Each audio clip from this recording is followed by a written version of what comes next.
Kerboom. And we're live. All right.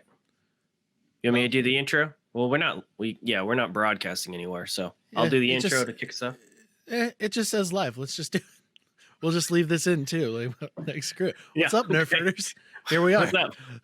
We're doing a pre-recorded version this time around for a few reasons, but one of them being I am on call for my personal job. So I could get called out at any point in time, and this whole thing is just blown.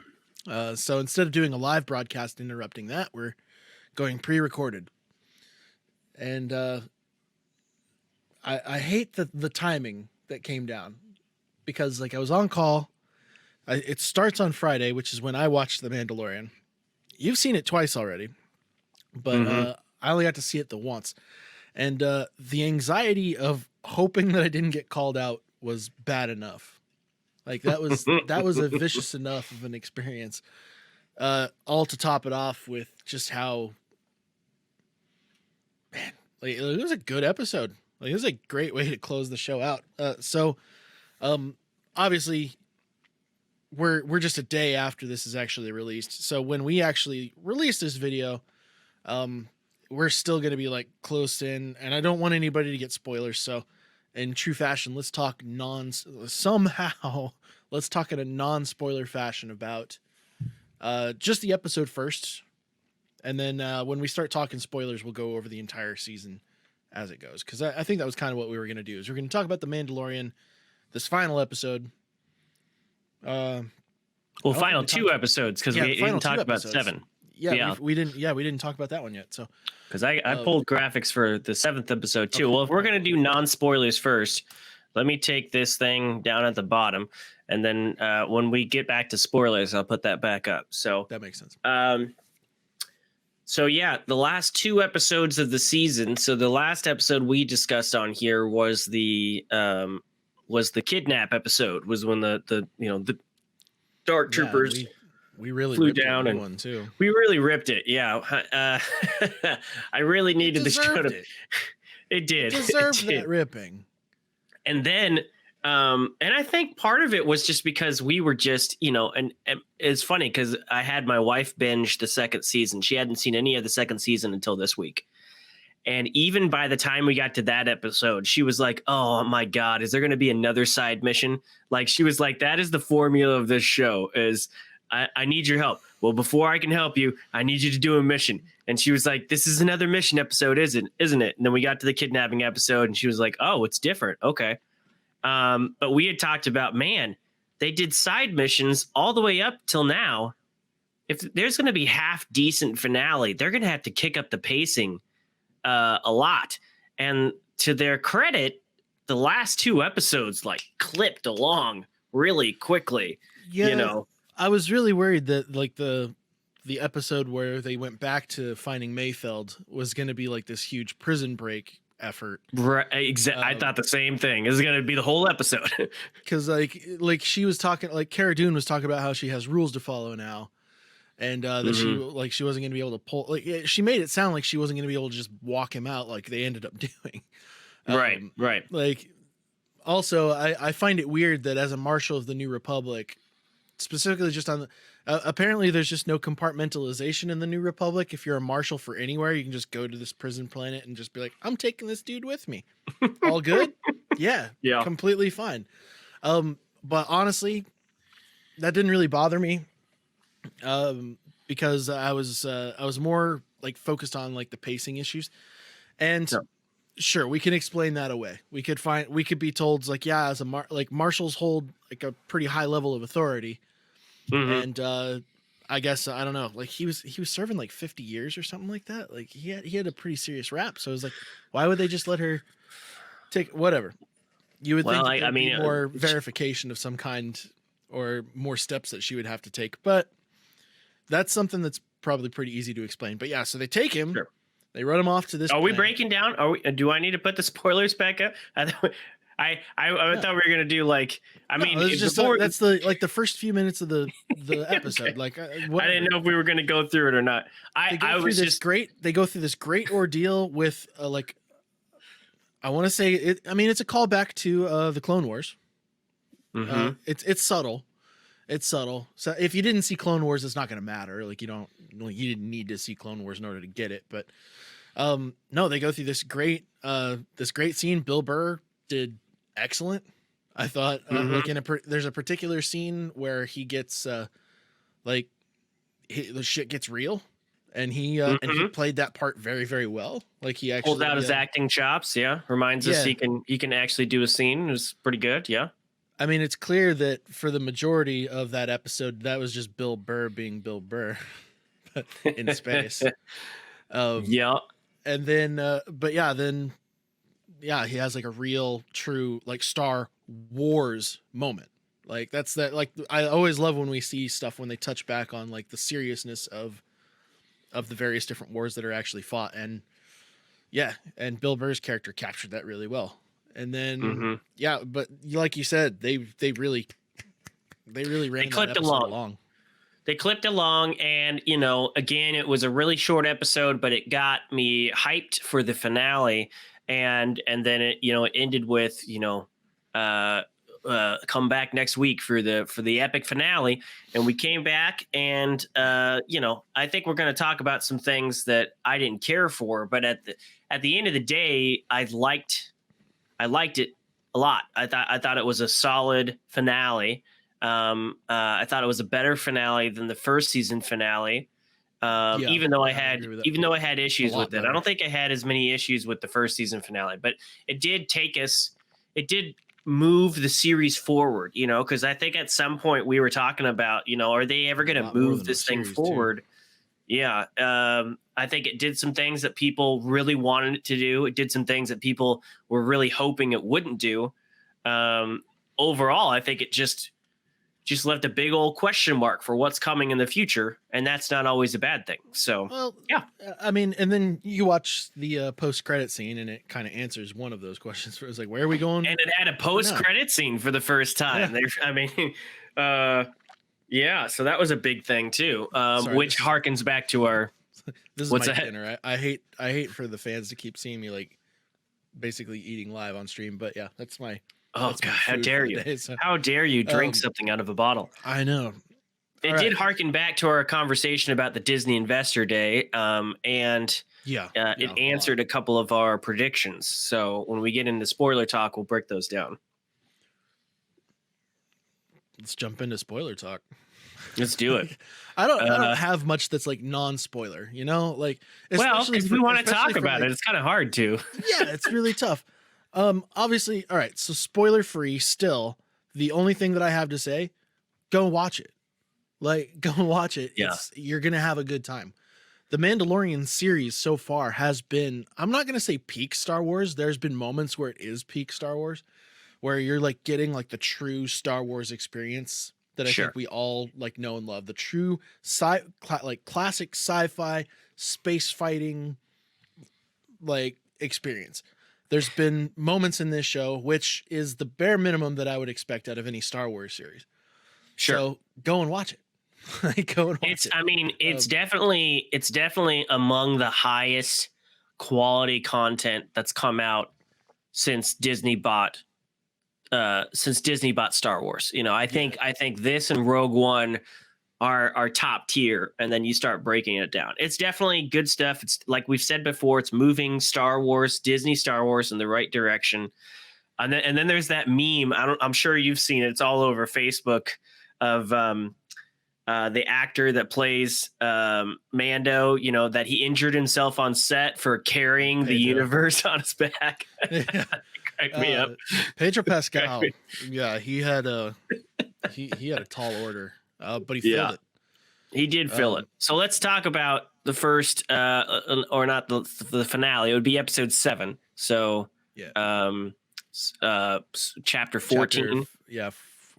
No, 15. Chapter 15. 15. Yeah, 8 per season. We're done. Mm-hmm. No. So they bust Mayfeld out, and honestly, I had a bunch of issues with this episode as well, but not nearly as many. This episode, it had a really good shining moment. It had a few good shining moments, and then it had a couple writing decisions where it was just like, you guys really didn't need to do it this way. This wasn't earned. And especially after seeing the final episode, there's a particular thing in here that like really annoyed me. Mm-hmm.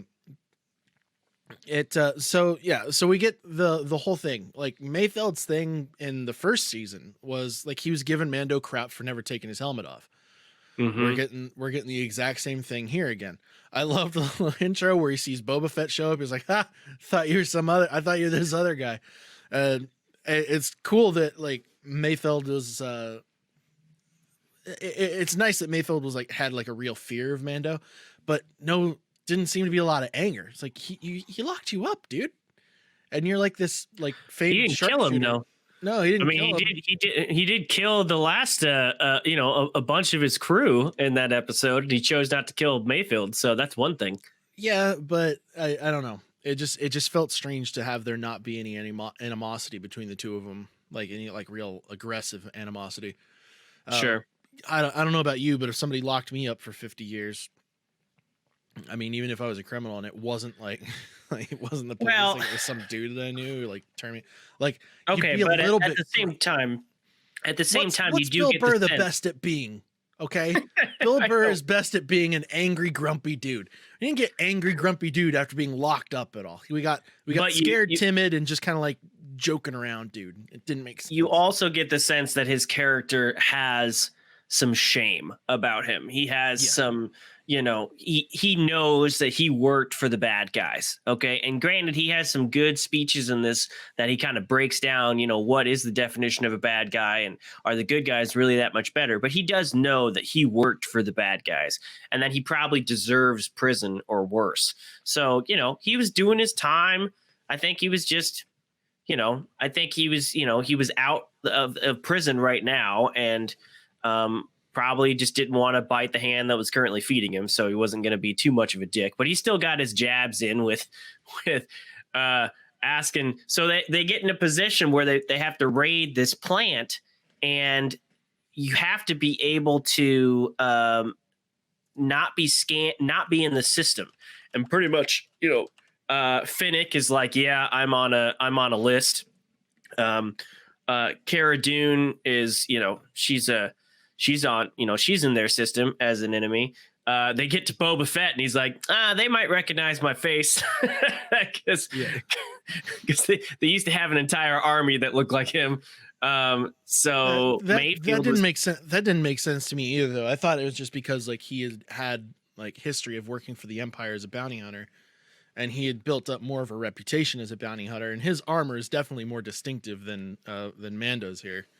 I mean, well, yeah, but his face was the face of an entire clone army for the Empire. So if there's anybody that's still around from there, they could recognize his face. I mean, we'll see later that somebody else certainly recognizes his voice in the finale. But anyway, Mayfield's like, I guess I'm going in alone, unless Mando's going to take off his helmet here. And Mando decides to just wear a different stormtrooper's gear in order to get past that. But as soon as that happened, I was like, by the end of the episode, he's taking off his mask. Yeah. and it was just that coming. But the reasoning behind it was just so dumb. Like it's the only scene that I really want to talk about because there's a good action scene with them trying to cart the Rhydonium in there, which was pretty cool because we had a thing with Rhydonium. Was it Clone Wars? I think it was Rebels actually. But yeah, it was pretty early on in the Rebels series where they're dealing with Rhydonium. It's like highly volatile, it's super pissy. It's kind of a callback to the way that films used to treat nitroglycerin, where if you sneezed wrong in the right area, it would just nuke the entire town. Like that's kind of how they tiptoed around nitroglycerin back in the day. This was the same concept, and we got kind of like the another Western another Western callback, which we see a lot in this show. Like they're really trying to like make it feel like an old West space thing. That was the aesthetic for sure. Yeah. Yeah. And so this is the train raid, and they've got bandits riding on horses trying to jump on and jack the load. Basically, except they're not trying to jack the load. They're just trying to bomb it. Trying to destroy it. Yeah. Even if suicide bombing it, they don't want the Empire to have their resources, and they're just going to blow it up. And we learned that they've successfully blown up every transport thus far. And so Mando gets on top of the train or the truck or whatever to fight him off, and realizes that this shitty ass stormtrooper pads that he's wearing the armor sucks. They're just hitting him, and he's like, "Oh shit, this actually hurts, and my armor's just breaking off." he got way too completely. It's nice to see that he is a little too complacent with the armor that he's used to wearing.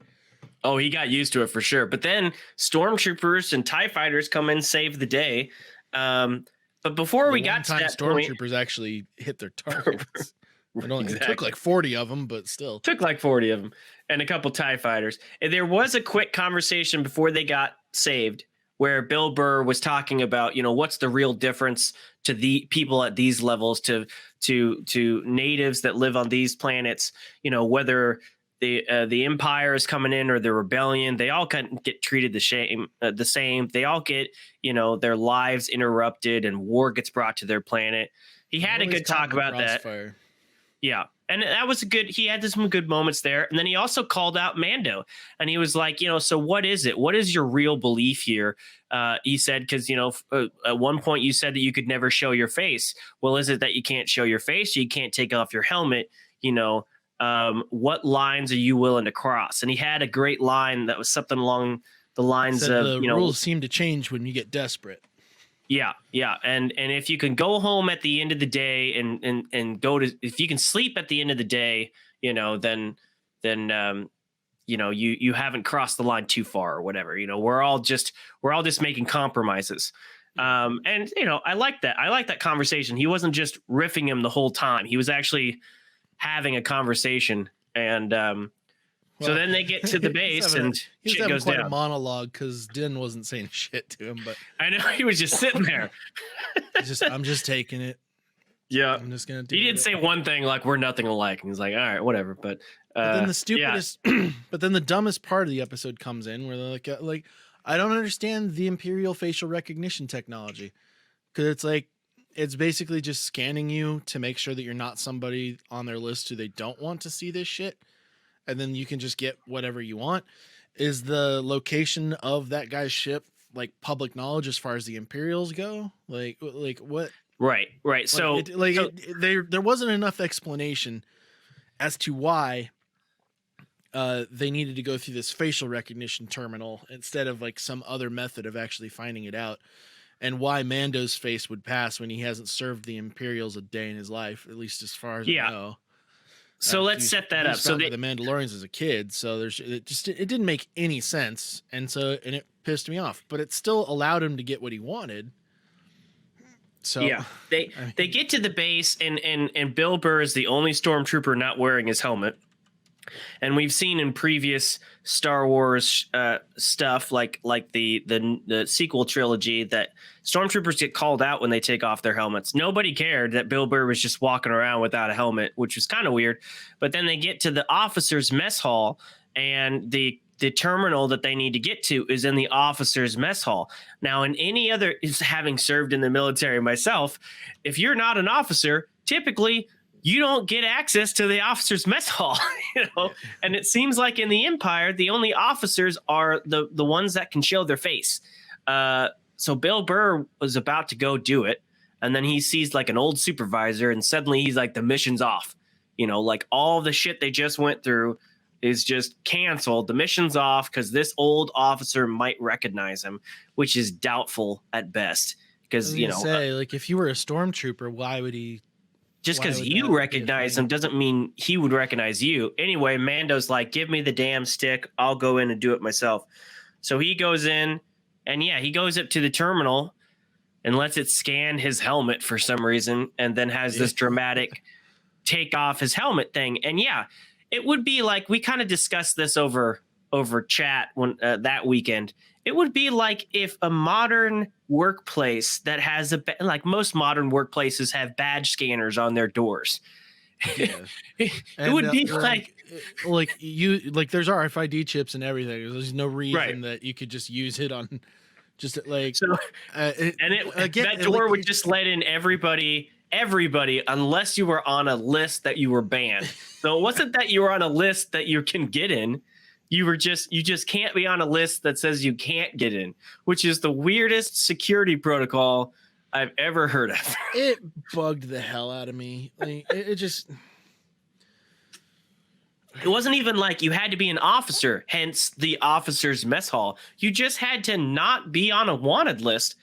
And I can't imagine that base didn't look that big. You'd think there'd be a list of personnel for that base that had access to it. Maybe, they had to steal a stick from one of them or whatever. But nope, it was just, you just couldn't be on a wanted list and then you get access to whatever. It was like this weird decision that they had to where they had to like have Bill Burr be right.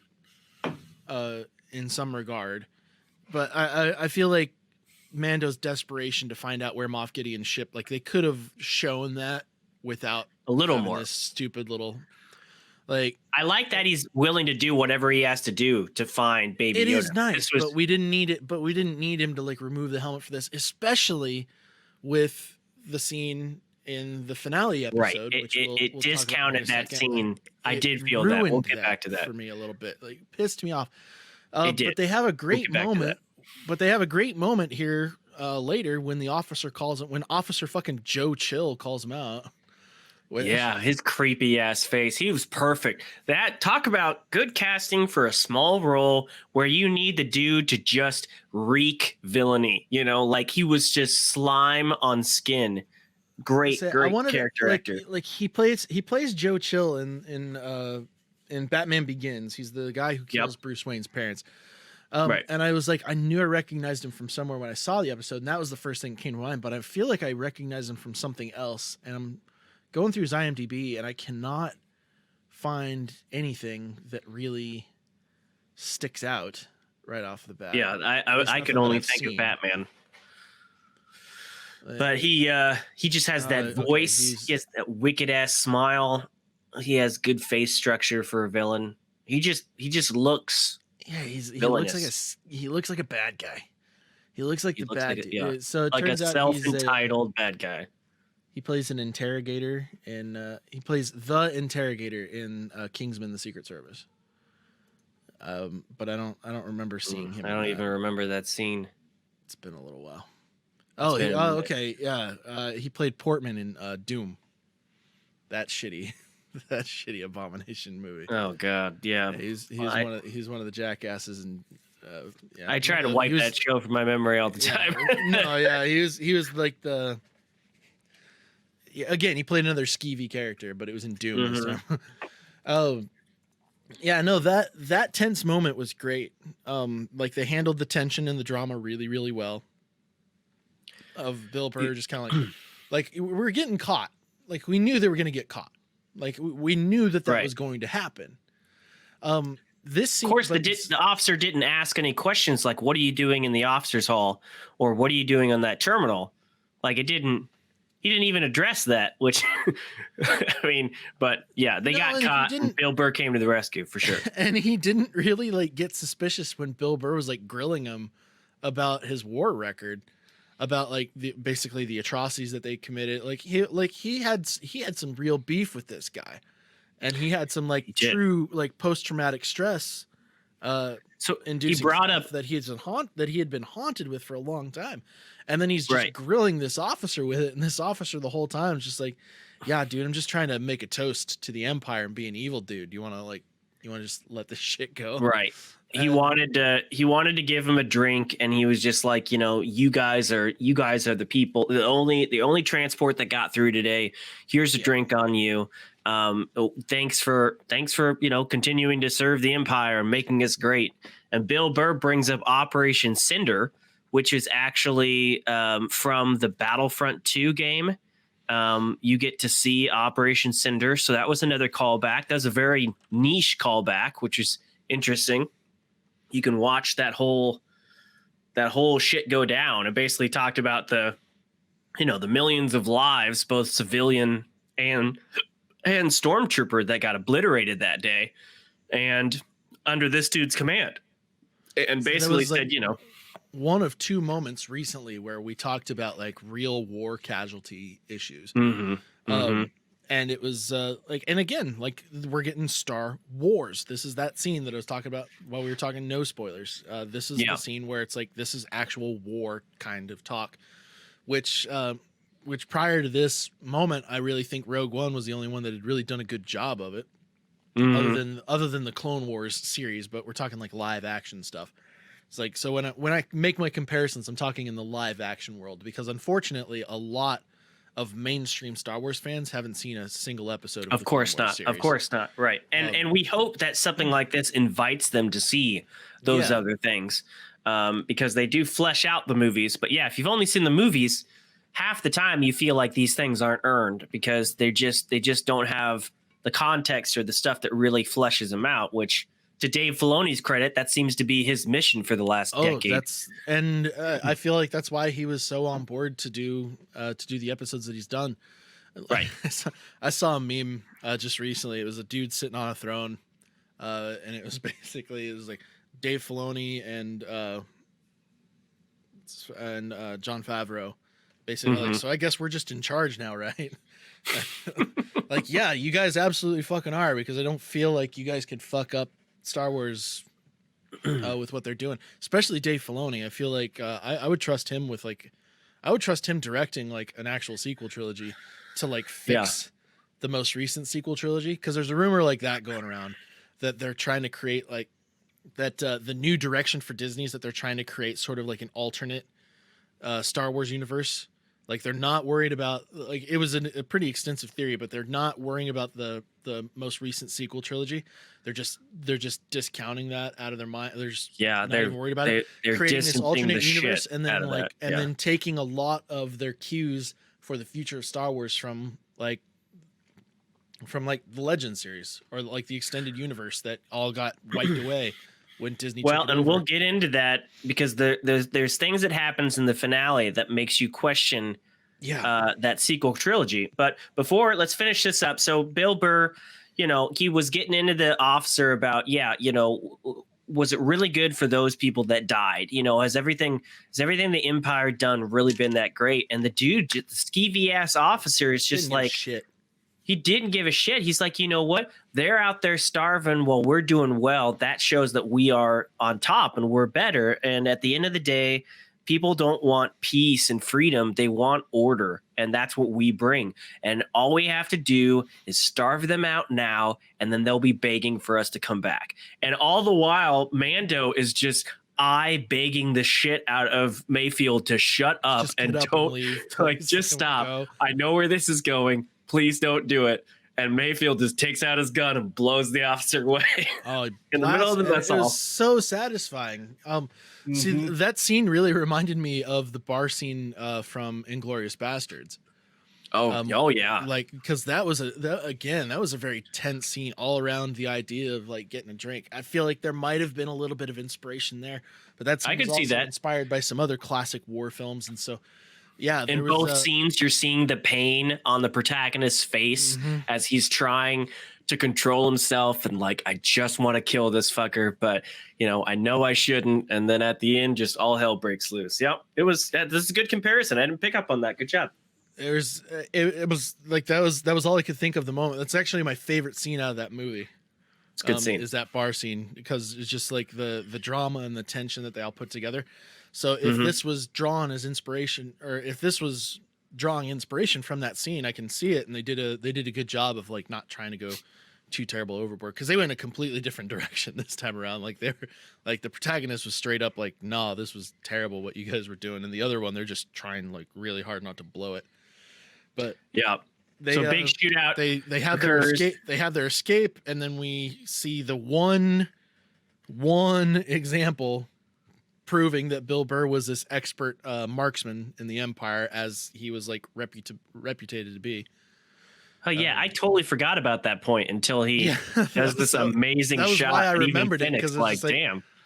That's why I remembered it, because this is like, okay, so he's this big fancy sharpshooter, but we're not going to see any examples of it. We're going to see two people who don't have the reputation. Well, one person, I guess Fennec does have a reputation of never missing, but it's like, yeah, we're going to have two other sharpshooters who aren't aren't part known of the for action that, or until that, this yeah. aren't part of the action until the shootout starts.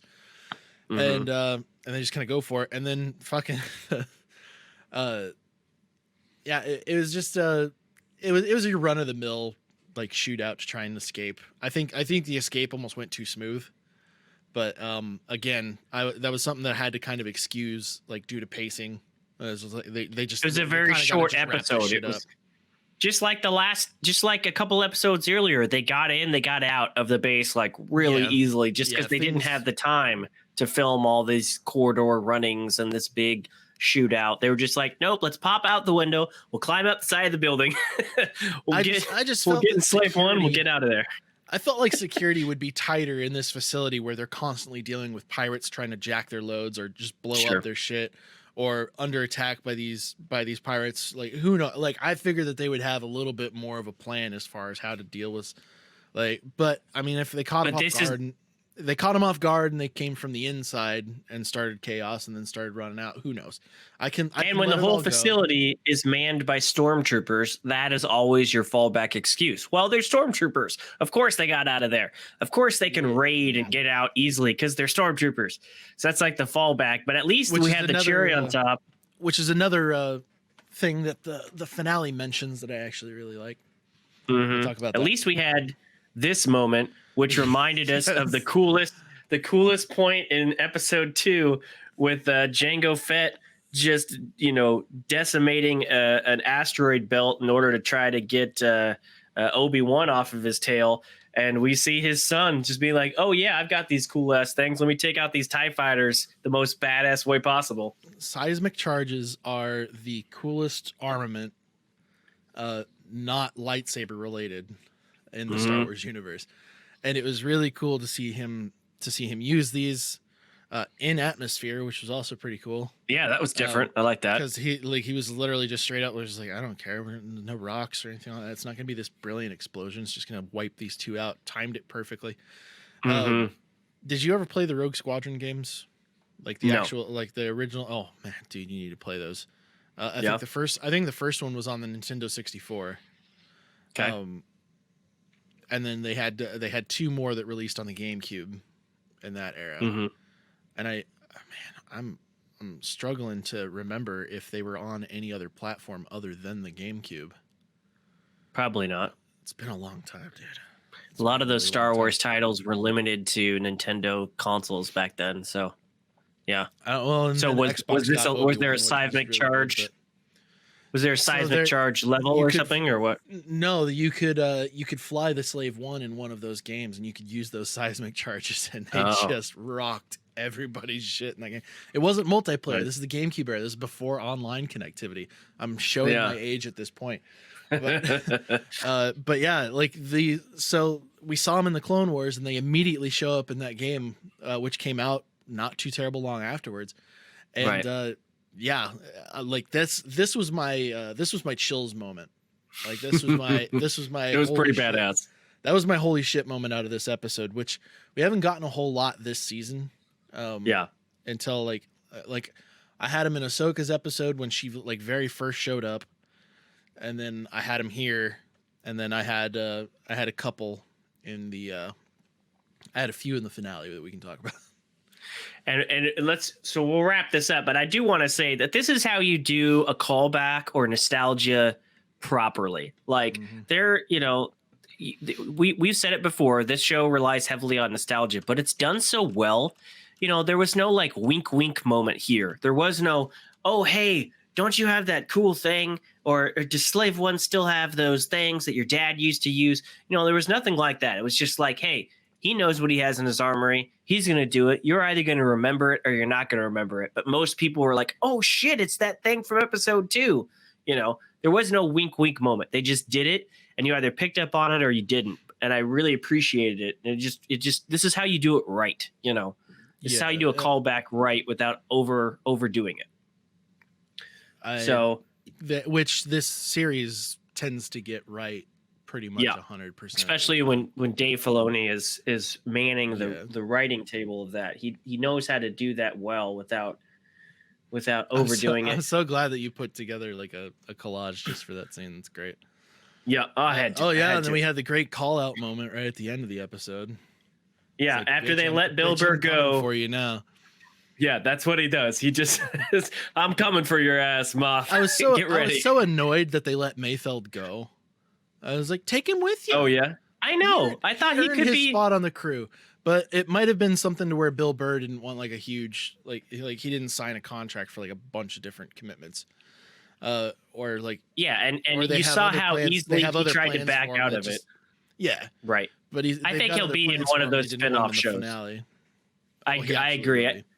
I think he'll be in that new Ranger or Rangers of the New Republic, whatever Cara Dune's show Yeah. is. I think he'll be in that. Rangers But of the New Republic. and they took out some other people. The finale that we thought we were going to have all these people meet back up in, they didn't. They only brought a certain crew. But it ended with this. It ended with, I'm coming for your ass. Get ready. And then we got to the finale episode, which was, as we hoped, a little longer. It was like 43 minutes, and but starts off with them building up their team, and they went and got Bo-Katan and her crew, which is missing the dude. I don't know what happened to the third dude. Yeah, maybe he just wasn't chugging. Maybe he just wasn't chugging along with him or something like that. He had his own. Well, I think 10-2 or something like that, or. I think there was a writing reason why he wasn't there, but I did like this scene because, once again, what happened the last time that we saw Bo-Katan, she called out Mando for being a religious zealot, pretty much. Don't tell me I can't take off my mask. You're just part of this, religious crew. And then now they basically have that same conversation, but with Boba Fett. And she straight up calls out Boba Fett. They had a little bit different of a conversation with Boba Fett, see, because theirs was surrounded strictly by Bo-Katan's hatred for clones, and how she doesn't have like, and she made several digs at him, like basically not being a real person. Is essentially what she was going at. She said you're a clone, and your dad wasn't a Mando; he was just your donor. It's like, I know your voice. I've heard it thousands of times, or something like that. Oh yeah, she berated him. I mean, she belittled him like crazy. Which then Sasha Banks she has a history with it. Gets into a bar fight with him, and he does not do anywhere near as well as I was hoping Boba Fett would do. Like, I was really hoping he'd fucking spank him and just be like, "No, I'm Mandalorian. This is how you fucking fight." He got some digs in on her, but then she used that I'm going to call it jetpack kung fu, which she does twice in this episode, where she uses her jetpack to like overpower a stronger opponent, which I really liked. Like she combined a normal, martial arts, tactic or whatever, but combined with the momentum of a jetpack, she's able to overpower somebody, and she knocked him on his ass, and then they just had kind of like a flamethrower standoff. But yeah, that was a kind of a cool fight scene. It just bugged me that Boba got like overpowered so easily. And it's like, sure, it's another Mandalorian. His ass is old, and how much fighting has he been doing in the desert over the last 5 years? Who knows?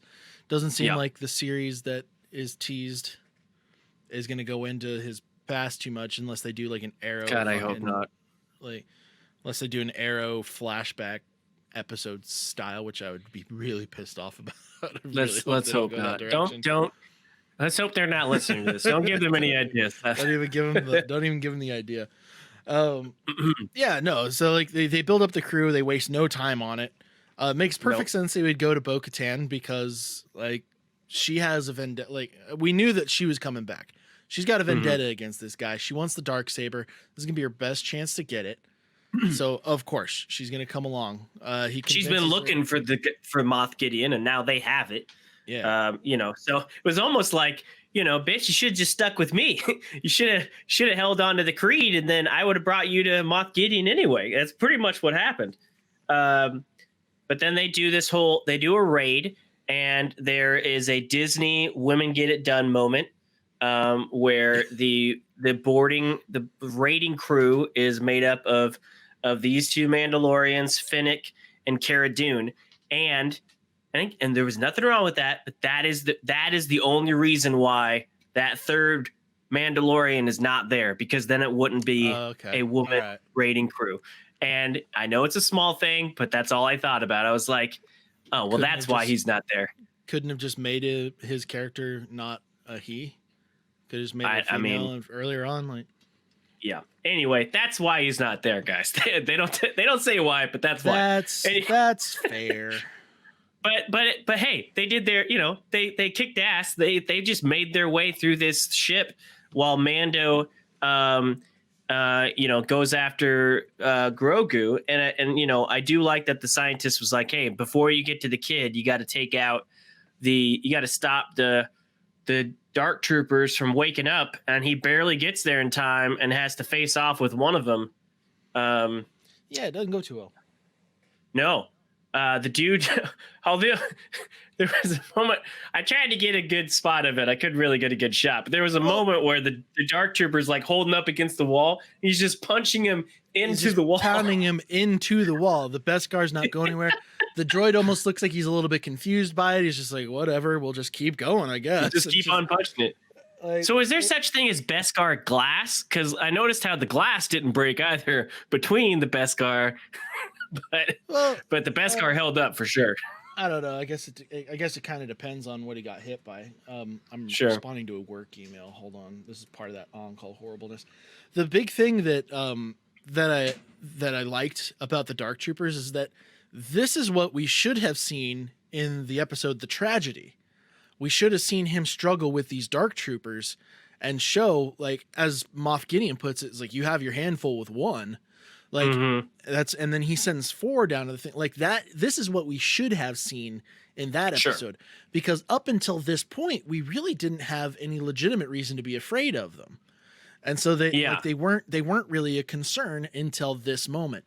But he also, he's got a spear made out of Beskar, which I don't understand why he didn't use that first.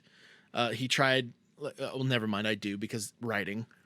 And he also had not faced off with them before, so he didn't really know how impervious they were to blasters. And I agree.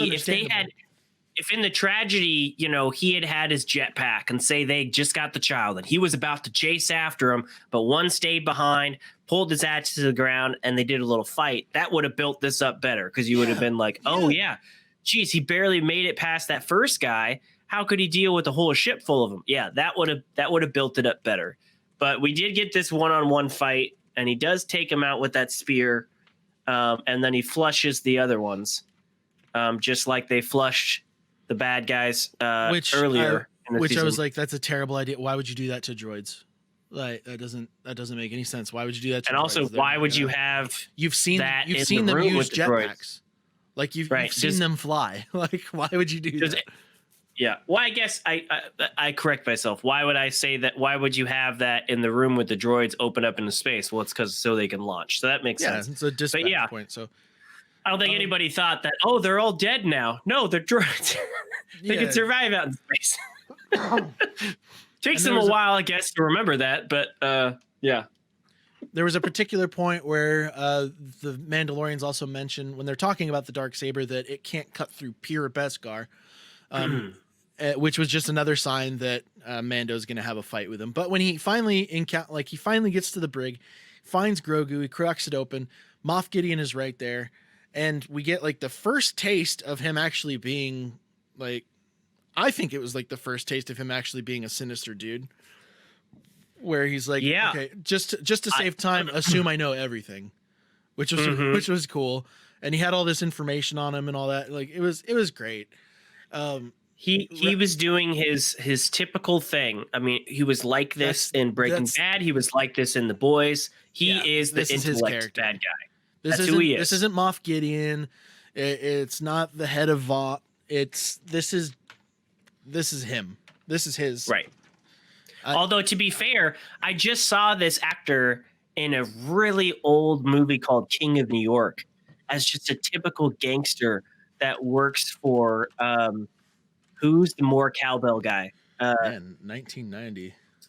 Yeah, who's the lead in that? He's more cowbell. Oh, Christopher Walken. Yeah, so more cowbell guy.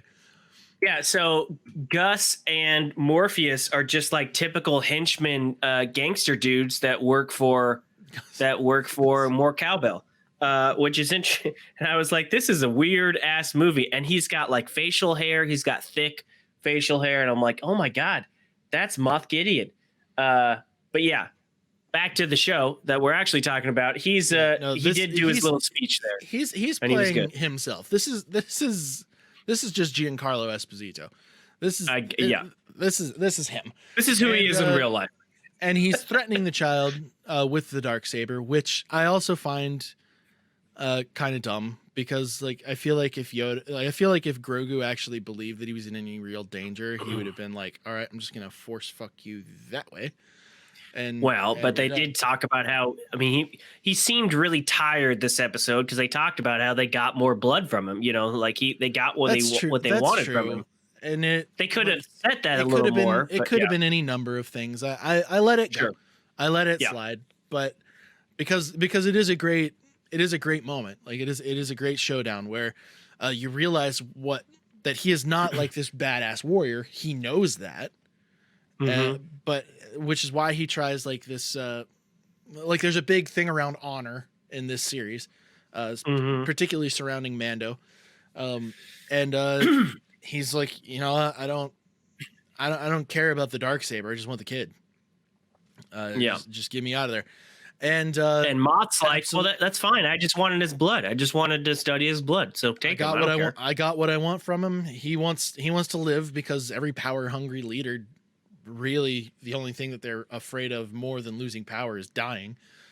So he's like, all right, I'm going to get out of here. He tries an opportunistic move to kill Mando, but he's basically made out of Beskar. It was really cool. At the same time, though, I will admit, because I told you on a previous episode, I didn't think this dude could swing a sword. And I mean, he might not be the best at it, but he certainly held his own for a little bit against Mando. He swung it pretty well. Well, so what we find out is that he actually won that thing off of Bo-Katan. Like, okay, but did we find that out? Because we got to talk about that in the next episode. I don't think that was ever. We got to talk about that after we talk about this point. They do have a cool fight. They have a really good fight. I love the effect of the Darksaber like digging into the Beskar and the metal actually like heating up and realizing like how close that is. Pedro Pascal brought his move back from Game of Thrones with kicking the spear. I was like, oh, I mean, I love that they gave him a spear. Like, like he was a badass in Game of Thrones with that thing. But yeah, he had his spear fighting moment, and it was great. Yeah. Did a really good job. Did a lot of the fighting with just like blocking with his gauntlets, which was really cool. It was a great fight. And then he defeats him, and Moff Gideon's almost like excited about it. Like he even calls it interesting that his life was being spared. Right. Because he knew what was about to happen. Like he knew it was up.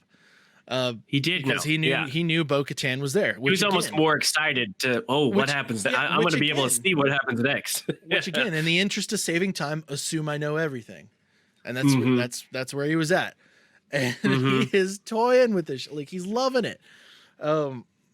This is the right way to play a smart villain. It's like to play a villain who he might not be the most like devastating warrior or anything like that, but he's viciously intelligent, and he uses that. And he's just in the moment. He's just enjoying. Like he could have been like, "Damn it, you beat me," and started pleading for his life. Instead, he was just like, "Oh, you're not going to kill me," which means I get to see the look on Bo-Katan's face when you bring me back, and I might have been defeated, but this is going to be fun. And it's the first thing he says too. As soon as he gets in there, she's like, "What happened?" He's like, "That's not what she watches about. Him walk in like a badass. Like, notice how he's got the saber on. He's just because he has to walk in like a badass, holding Grogu with the saber, with his captor, and Bo-Katan's just like, "What the fuck?" Shit. I don't know why she was just standing around. If he wasn't on the bridge, go find his ass. But she was like, "What? Why do you have the saber?" I love that. I mean, she had made the point beforehand that Moff Gideon is mine. Like, right. We knew that was her main thing. Don't disarm him. Yeah, she just said, she didn't say anything about disarming or fighting or anything like that.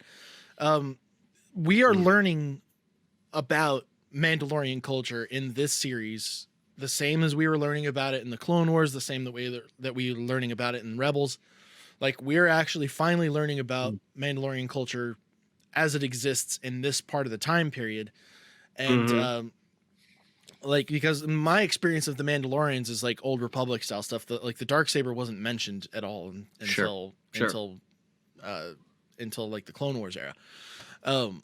Or at least not in the stuff that I saw. I know that there's, like Star Wars fans are, the deep lore fans are like freaking out now. It's like, I understand. I didn't see the Darksaber until the Clone Wars. All right, live with it. Sure. But we're learning now, as it's explained, in this like sarcastically, not sarcastic, but this sadistically happy.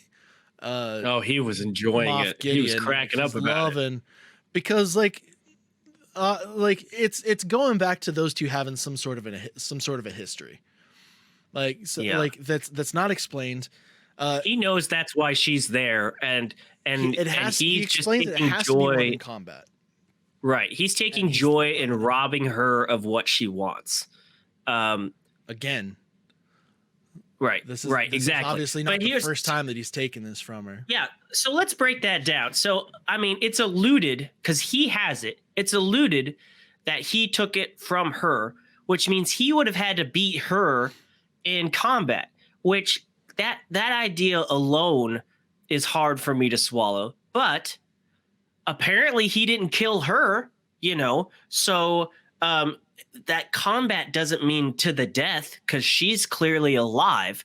So whoever, if he truly did take the Darksaber from her, he didn't have to kill her to own it. So now he has it. So then Mando beats him, and Mando doesn't beat Moff Gideon, but Moff Gideon is clearly recognizing that he now owns the saber. So that is 2 times now. That doesn't show that you have to win to the death to get it. And then his final point is that it's not the Darksaber itself that gives power, but the story around it about how you won it. Well, other than Moff Gideon, nobody in the room is going to tell a different story. And this whole show has been about that's not this true. Whole show. We're dealing with an honorable claim of warriors here.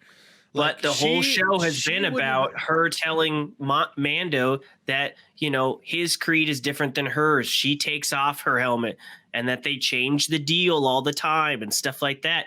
If everybody in the room was just like, it's hers, how would anybody else know a different story at the end of the day?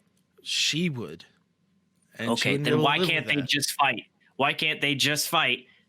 Clearly, she doesn't have to kill him. I mean, we wouldn't get another series to the show, man. We wouldn't get another series of The Mandalorian where they're talking more about the Mandalorian creed, learning like the difference between these two and all. But I don't necessarily believe that Bo-Katan couldn't beat Mando.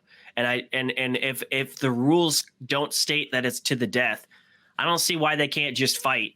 I don't see why it's not. This isn't a solvable problem. I get that she's pissed. Just let him do a. She's pissed that she couldn't win it. She wanted to win it from him. She wanted to beat him, but yeah, it was an interesting thing though. I did like how Moff Gideon was like, "Yeah, you may have defeated me, but at least I got to see this look on Bo-Katan's face." I mean, this is the big thing. This is the part of Mandalorian culture that we're learning about. And we've gotten like another very interesting piece that not only is the Darksaber a powerful like story and like the rules around it are very much a warrior's code. Like if you wield this thing, you had to have won it in combat. Clearly he had to have bested her because he didn't steal it, because she wouldn't have taken it. And it's like, if she had taken it from Mando, it would have been like, yeah, he took this from me dishonorably. It's being returned to its rightful owner. She didn't do that. It was like, right. Obviously she had lost it to him. Who knows how long ago this actually was? It's been a lot of time since we saw her Maybe he was younger and better, and yeah, maybe he's I a don't younger know. dude, or maybe he didn't do it. Maybe he didn't win it in the most honorable of ways, but like who Enough to knows? matter. Like, Yeah. yeah, who knows how deep the rules go as far as all that is concerned. I doubt there's often a referee in these fights, but unless But it's it was a fun Obi-Wan twist. fighting them in the Clone Wars, but this was it was a nice twist. I really like the tension that she showed. Yeah. Which Cara Dune's just like, what's the problem here? And you could just see it on her face. There's a Cara problem. Dune and Mando are in the same fields. Like, just fucking deal with it. It's a fucking. Yeah. It's just a weapon. Mando's shaking his head. He's like, I yield. Just take it. And she's just like, God damn you. You fucked this up. Yeah. She was not happy. But she can't. But it's also hard for her to be mad at him because he didn't know and she didn't explain it. And it's like another. Yeah. It's going to be another point of contention. It's like, this is what the sect of Mandalorians that you stuck with didn't teach you about our home world. This is like the whole thing. It was good. It was a great moment. It was good. And then they fucked away how good that moment was with the next moment. The Dark Troopers. The Dark Troopers are showing remembered up. that they were droids. They're like, oh wait, we don't have to breathe. We can just fly back to the ship. And it was another explanation. Like, it was another good explanation. It was like, and like I was talking about with the stormtroopers, is that with these Dark Troopers, the human element was like the last problem that they had to solve. I can't remember what Gideon's actual quote was around it, but he knew that like it was like the last part of the puzzle. No, it was the scientists that said that. They said that they had removed the human element. Yeah. But we also learned that these Dark Troopers don't seem to be related to the M count experiment that Dr. Pershing was doing with Moff Gideon. Nope. So they're just expensive droids. And so it sounds like we're going to get more information about that in just the way that Cara Dune was interacting with Moff Gideon, that we're going to get more information about his project through the Rangers of the New Republic series.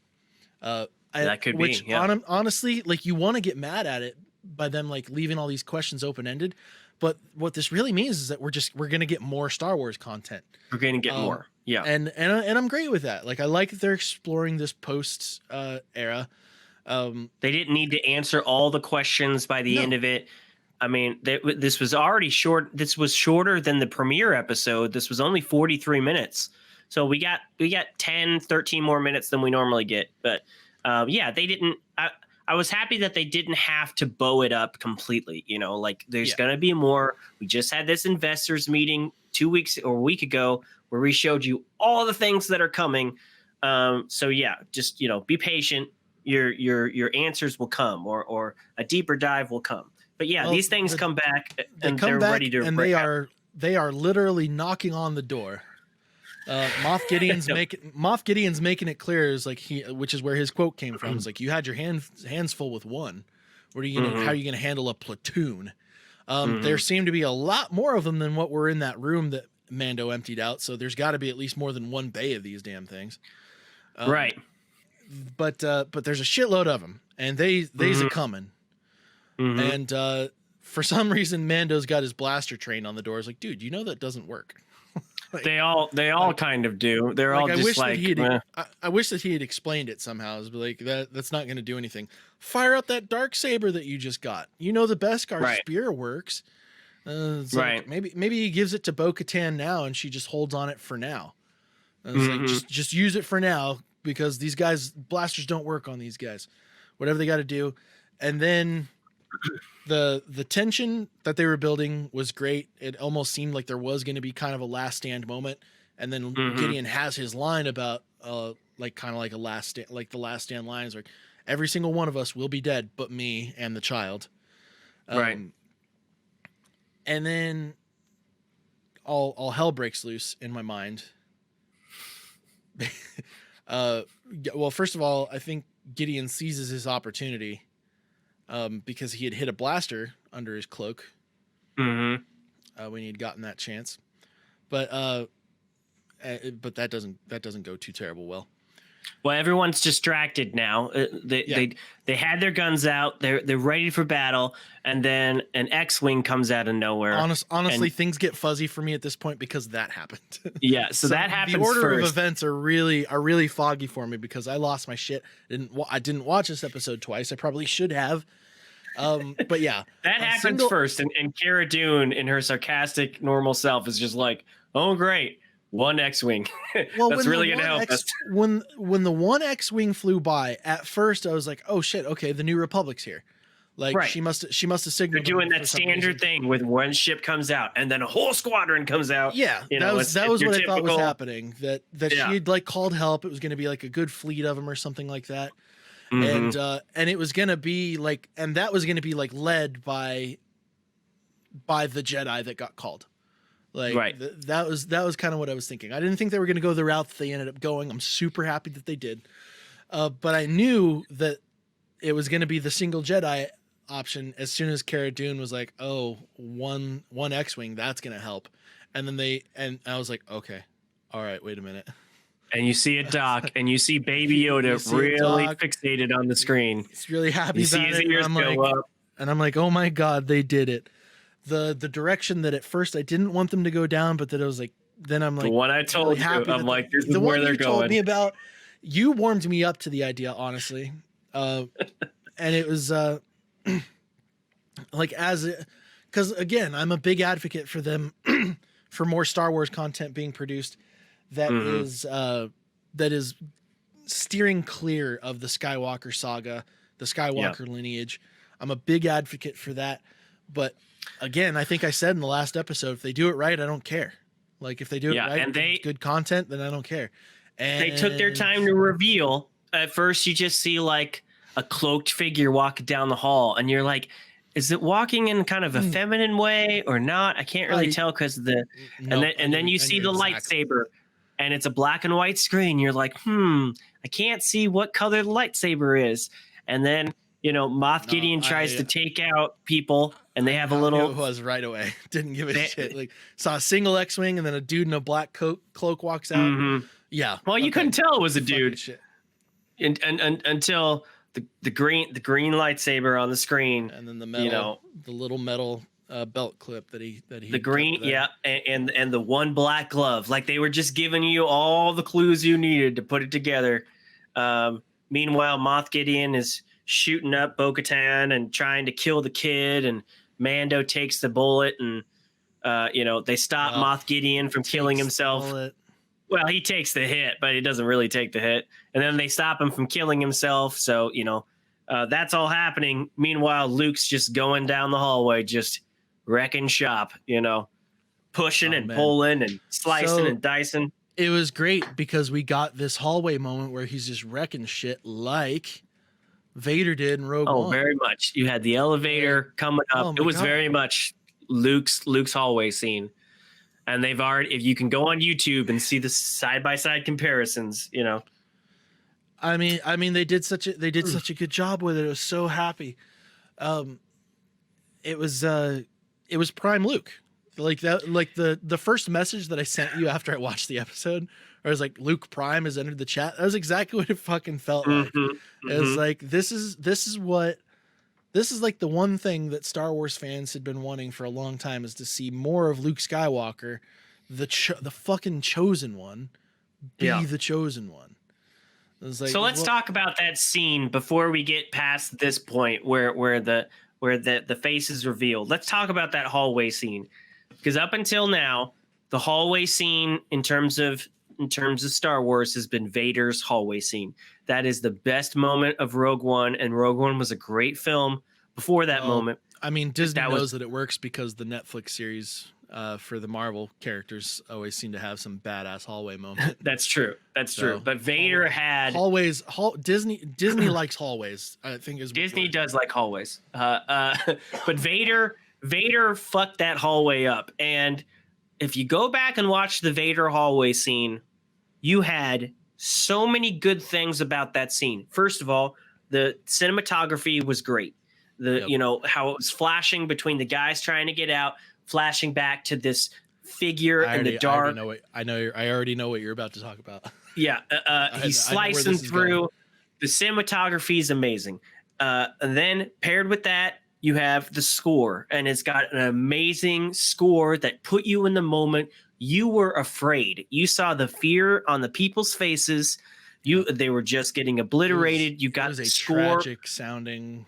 Yes, and everything was just building. It was a great, freaky scene that you just okay. So now compare that to Luke's scene, and to their credit, the body of Luke, the body language of Luke was very different. Even when he was pushing and pulling, even his hand movements were more of a calm, it wasn't an angry, irritated movement. He was calm. He was calming, pushing them away. He was calming, bringing them forward. You didn't see the body language of a mad, crazed, angry person. So I did like that Luke, even in this moment, wasn't like pissed off. He was just using his powers to get through, So I did like that. But I'm actually watching the scene right now. It's already up on YouTube, obviously. Yeah. He had very calm movements, and I did appreciate that. But I hated the music, man. The music in the background was just so like empty for me. It was just like I think they were trying to do this glorious return of Skywalker, like calming savior music, but it just didn't feel like a hallway music scene. It wasn't this like the king is back type scene. And because he was fighting androids with no emotional response, that also didn't feel I feel like the score robbed the moment from me because it wasn't just an impactful or memorable score. I felt exactly the opposite. I thought that the music really fit. It really added to the moment for me because we're again, I'm watching it now. It was like, this is it did feel like a little bit too much like they were still trying to keep some sort of mystery around who it was. Like as soon as if you hadn't connected the dots by now, it seemed like they were still like trying to hide that. But honestly, the music as they went along, I don't know. It felt right to me. It really did. Well, clearly you're not alone, because a lot of people really did like the music. I think there's people I've seen online that agree with me that the music was not there, but other people thought it was the perfect music and style choice for this. So, I mean, there's two camps. I will say that the pseudo dubstep theme that the Dark Troopers had was like really, that broke me out. That broke the immersion. They played that twice. It wasn't pseudo. It was definitely dubstep. It was just like that. That was like, oh man, what a terrible choice. Like, why would you not? Like, when you've got the opportunity to use the Imperial March theme, why would you not have that be a lot more prominent than it was? Either way, that just sucked for me. But Luke arriving, Luke just takes out every single Dark Trooper on the ship with ease. Like, I mean, I was like chopping through butter the whole time. Cece was sitting next to me, like, all right, dude, calm the fuck down. She didn't realize how fucking real this moment was for me while it was happening. It's funny because the neighbors could have heard how fucking excited I was to see this stuff because they did it so well. Maddie was doing the same thing, except she was way off. Like, I don't know how she got there, but she was just like, oh my God, it's him. And I'm just over here like half smiling because I'm thinking she's connecting dots. She's like, holy shit, they did it. Oh my God, they brought him back. Oh my God, it's him. Holy shit, it's him. And I'm just like, wow, she's really getting into this. I didn't realize she was and she's like, is it really Anakin Skywalker? And I'm like, wait, what? Are you sure she didn't just get the name wrong? No, like, she did not. She thought that they because you thought that he brought back Hayden Christensen and all that shit. Right. Yeah. She was like, is it Hayden Christensen? And I'm like, no. What? She's like, because of the X-Wing. I'm like, did he ever fly? I don't know. I think she had just heard the Hayden Christensen news from the investor conference, and then was thinking they were talking about this show, which is fine. But it cracked me up that she was getting into it, and she was like, "Oh wait, no, I guess that doesn't make sense." I was like, "No, no, it doesn't." Yeah. But we get the reveal that it is Luke. If you didn't know before, it is Luke. And the moment was only slightly taken from me because of how poor the deepfake was. I mean, it looks better than that game footage that we watched the last episode when we showed. It looks better than that. Yeah. I'll give them that. But why? Why does Hollywood suck so bad at deepfake when there are clearly amateurs on YouTube that know how to perfect it? You know, like. I don't know. And we've been talking about the Sebastian Stan thing for a while. Even with Sebastian Stan, you could have done slight deepfake on him and it would have been fine. People have been doing that for the last 3 years. I just feel like this was weird. Yeah, but and it did make us. We went back and watched the Princess Leia Rogue One scene, and Leia does look worse than this. But oh man, this looked weird. The deep faking that they did in Rise of Skywalker for both Luke and Leia was just atrocious. Oh yeah, that was bad. But it was kind of dark, and it was colored, and it was brief. They tried to be a little bit more clever about it, which is why I thought that was how they were going to do it here. But they just fucking went full on. They're like, yeah, this. He had full sentences. They kept on going back to him. To be fair, as far as like dialogue, they actually had Mark Hamill voice him. Yeah, And they just edited it to bring it down a little bit as far as age goes. I wasn't upset about the dialogue. Like I'm able to let this go because I was so happy about how they handled the entire scene as it is. He arrives, he knows exactly what he's there for. He's like, he's found a new student. He's found a very special student. And he brings him in there. And it's also very interesting because this is going to be Luke Skywalker training Grogu, who was refused to be trained by Ahsoka Tano, who was like, he's got too much fear in him. But we've got Luke Skywalker here who has danced that line.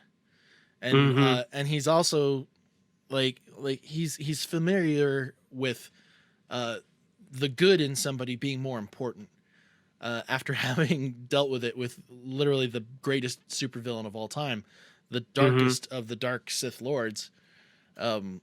Not the darkest of the dark Sith Lords, but like he dealt with it with Darth Vader. He's just like, yeah, this guy's pretty dark, but there's still good in him. And it's like, so of course, this is going to be like a different perspective. It's going to be a very interesting one.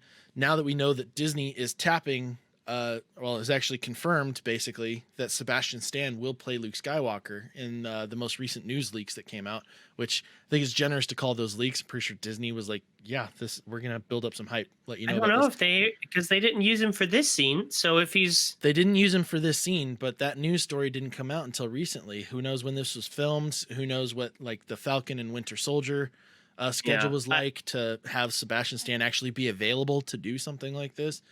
I still don't know if that's actually going to happen. I wouldn't be surprised if this is really the only Luke we see for a while, but I would love for that to happen. It'll be a bit, I'm sure. I mean, I don't expect to see Luke Skywalker show up again as Sebastian Stan until at least 2022. Yeah. Cause I mean, let's just dissect this estimate still. He came into the room for one specific purpose, not really to save the day, just to pick up the kid. Like he was there for the kid. He didn't even tell the room his name, which would have been interesting because at least one person in the room, Bo-Katan, knows the Skywalker name.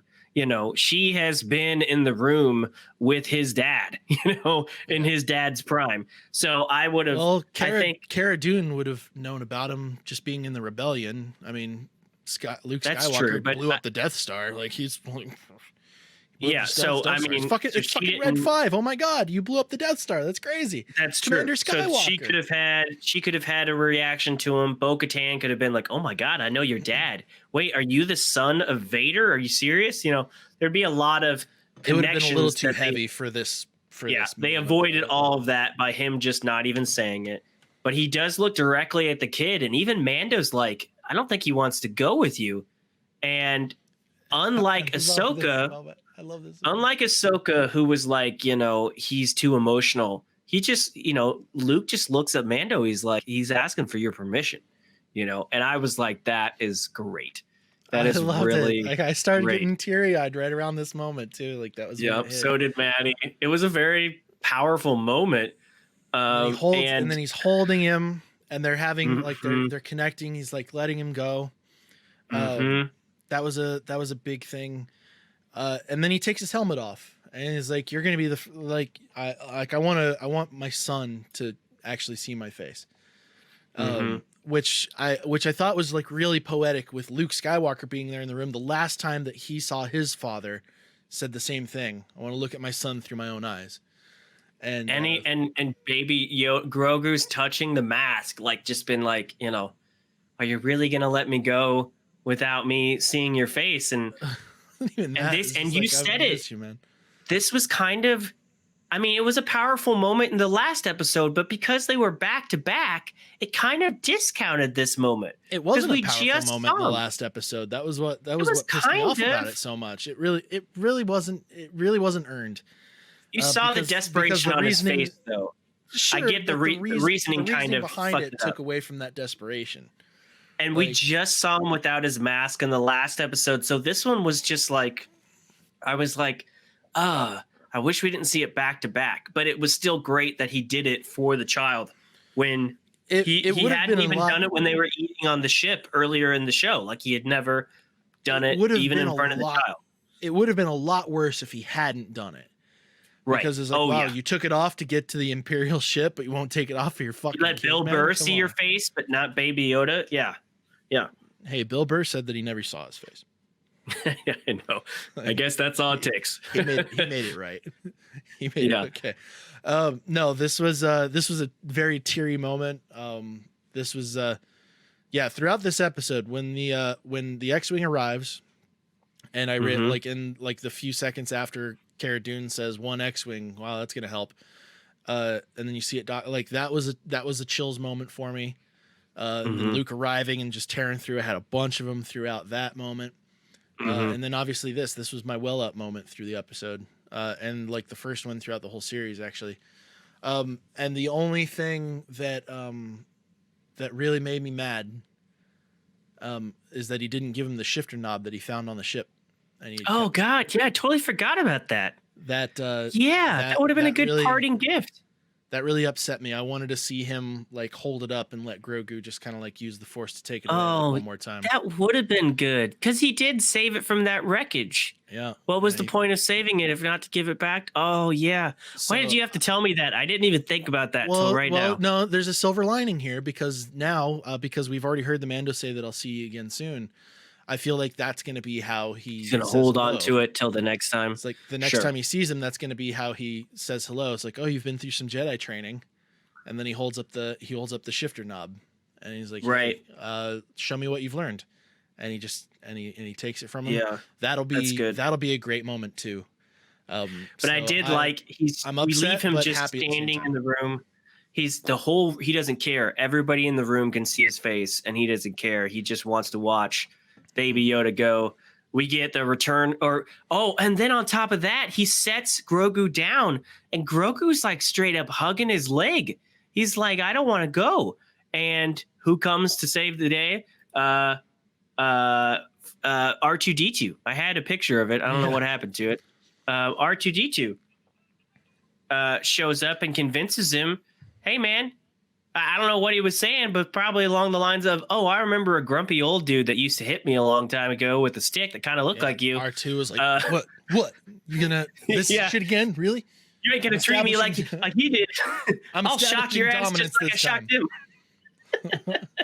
But he says something and convinces Baby Yoda to go with him, and then you just see which Grogu somehow understood. Which I don't know, unless droid language is an elective at the Jedi Temple while Grogu is I don't know, but he takes him down the hallway, and the last shot is just you seeing Luke holding Grogu, R2D2 at his side, and door closes. That was the last chill moment of the episodes when R2 showed up. Yeah, it was. And you know what? And here's the thing: Because I think people at some point in the sequel trilogy, people were just like, would you stop going back to the droids? Like, if they're not going to be a good part of the story, stop crowbarring them in. Like, do you got to crowbar them in all the time? This didn't feel like a crowbar. This is like, oh, of course, R2D2, Luke. Who else would be with him right now? Right, exactly. Like, seriously. Exactly. So, of course, he shows up. And then him, the two small people in the room talking to each other. Like, it just worked. It worked really well. And it was powerful. And then I'm sorry, I already skipped through to the last thing, but after we that, actually got a post-credit scene. It was crazy, right? Like we got haven't a had post-credit scene since fucking Marvel's or since Spider-Man: Far From Home. It was like the last Disney-owned cutscene or post-credit scene that we had seen in a while. And Boba like straight up just ruins Jabba's palace, and I think it's Ben Fortuna is his name. Yeah, Ben Fortuna. Was Ben Fortuna, chilling. BIN, by the way. I'm not saying Ben, I'm saying Ben Fortuna. He was just sitting there on the throne trying to fatten himself up, like, hey, I look like my old boss. He's living in wealth and not having to do anything. He's got everybody doing. He's got a slave, just like his boss. He's got. I love that Fennec let her go. Like it wasn't like a pure like massacre. It was just like, you know what? No, we're killing the people who deserve to die. Right. And then Boba shows up. Mando doesn't even mix words. Or not Mando. Boba doesn't even talk to him. He just comes up and he's like, dude, Boba, I heard you were alive. And he's just like, bitch, get off my throne. Shoots him and throws his ass off. It was really that was interesting to see. And then they announced that the Book of Boba will be coming in December of 2021. Which, again, I don't want to toot my own horn, but this is what we talked about. This is my prediction. We did talk about it. I didn't want it, but at the same time, I'm like, well, you know what? If they do it well, I don't care. I'm at that point where it's like, you know what? Like it was the obvious thing. Like, like you made the smart call because it's like, yeah, why wouldn't they do it that way? But I didn't want it. I was in denial. But and then Kathleen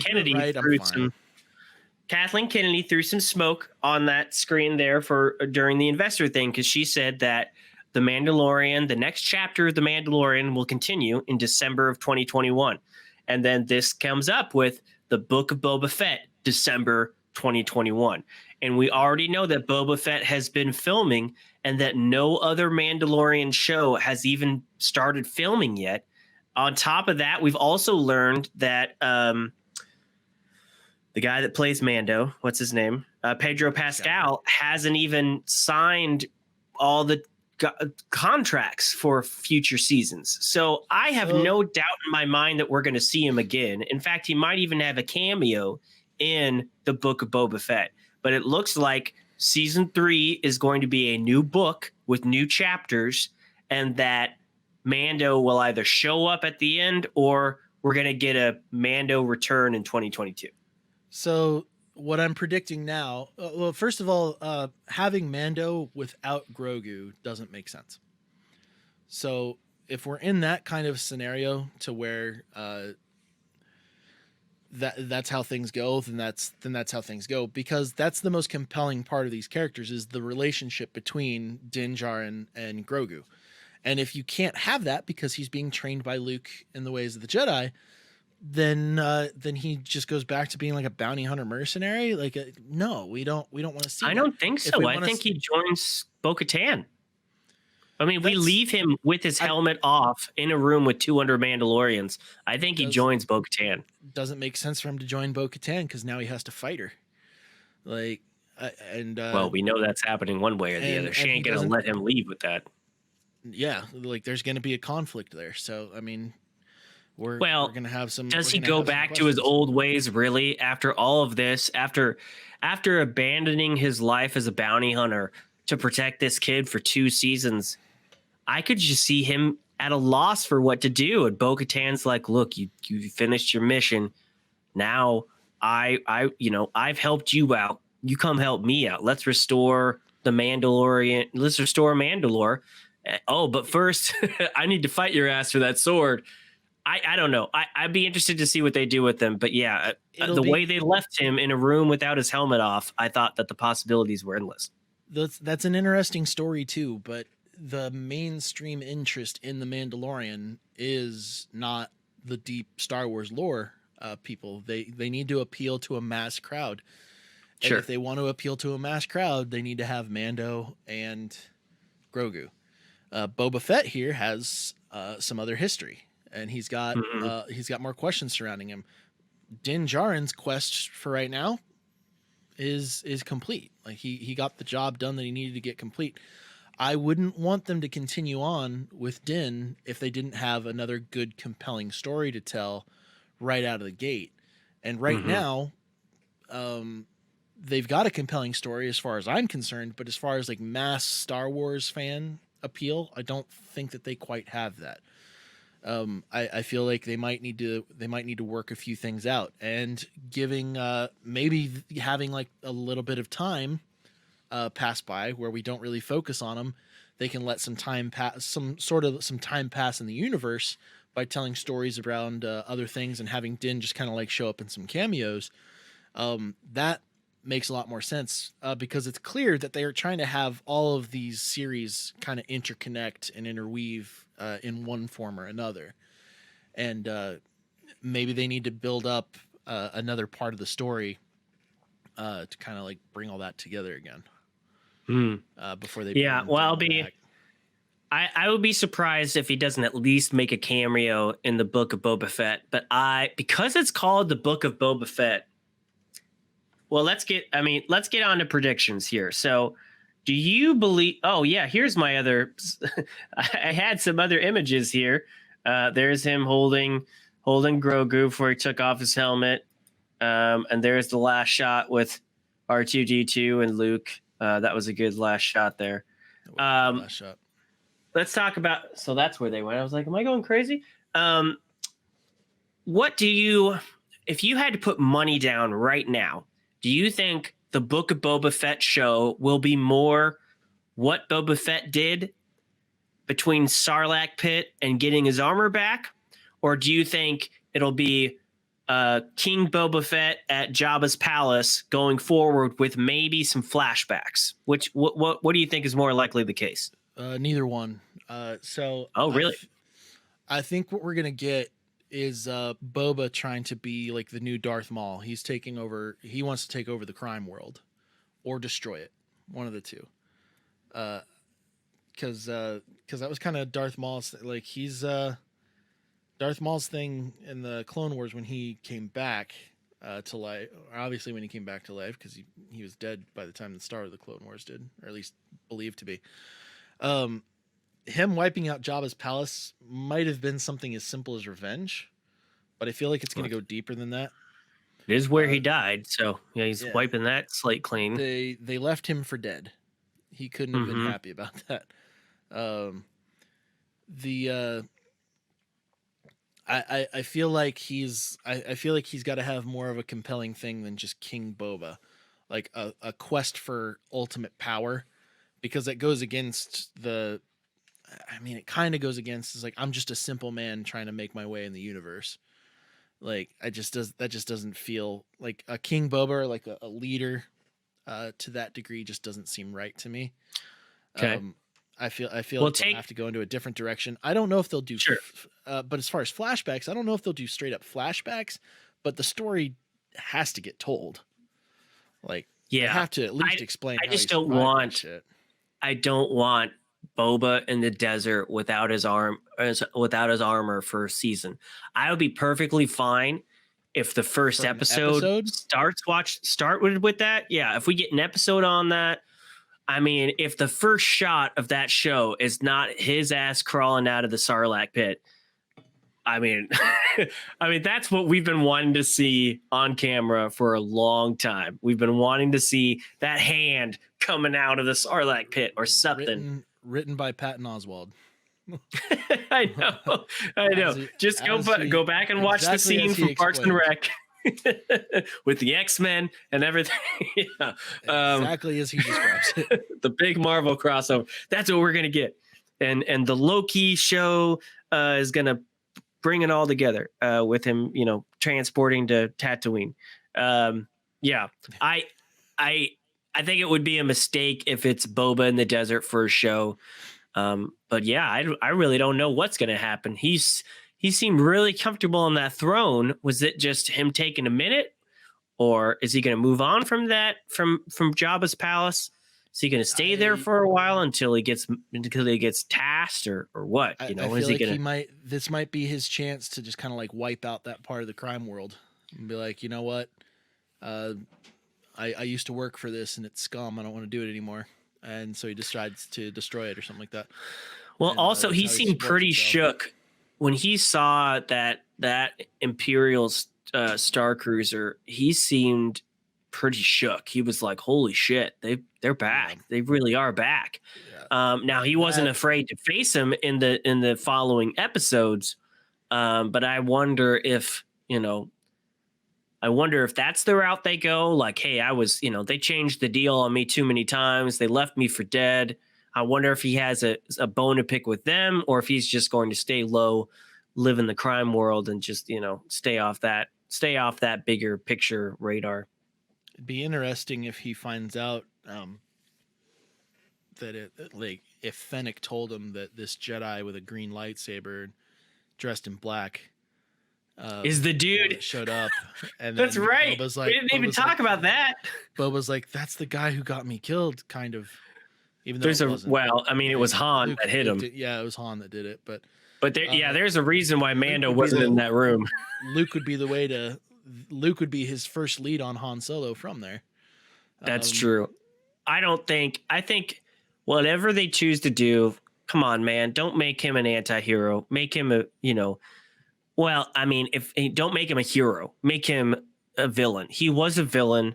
He was only helping out Mando because he made that choice to get his armor back. But that doesn't mean he needs to be this hero of the New Republic or the Resistance or anything. He's a villain. Let him go off and do villainous things.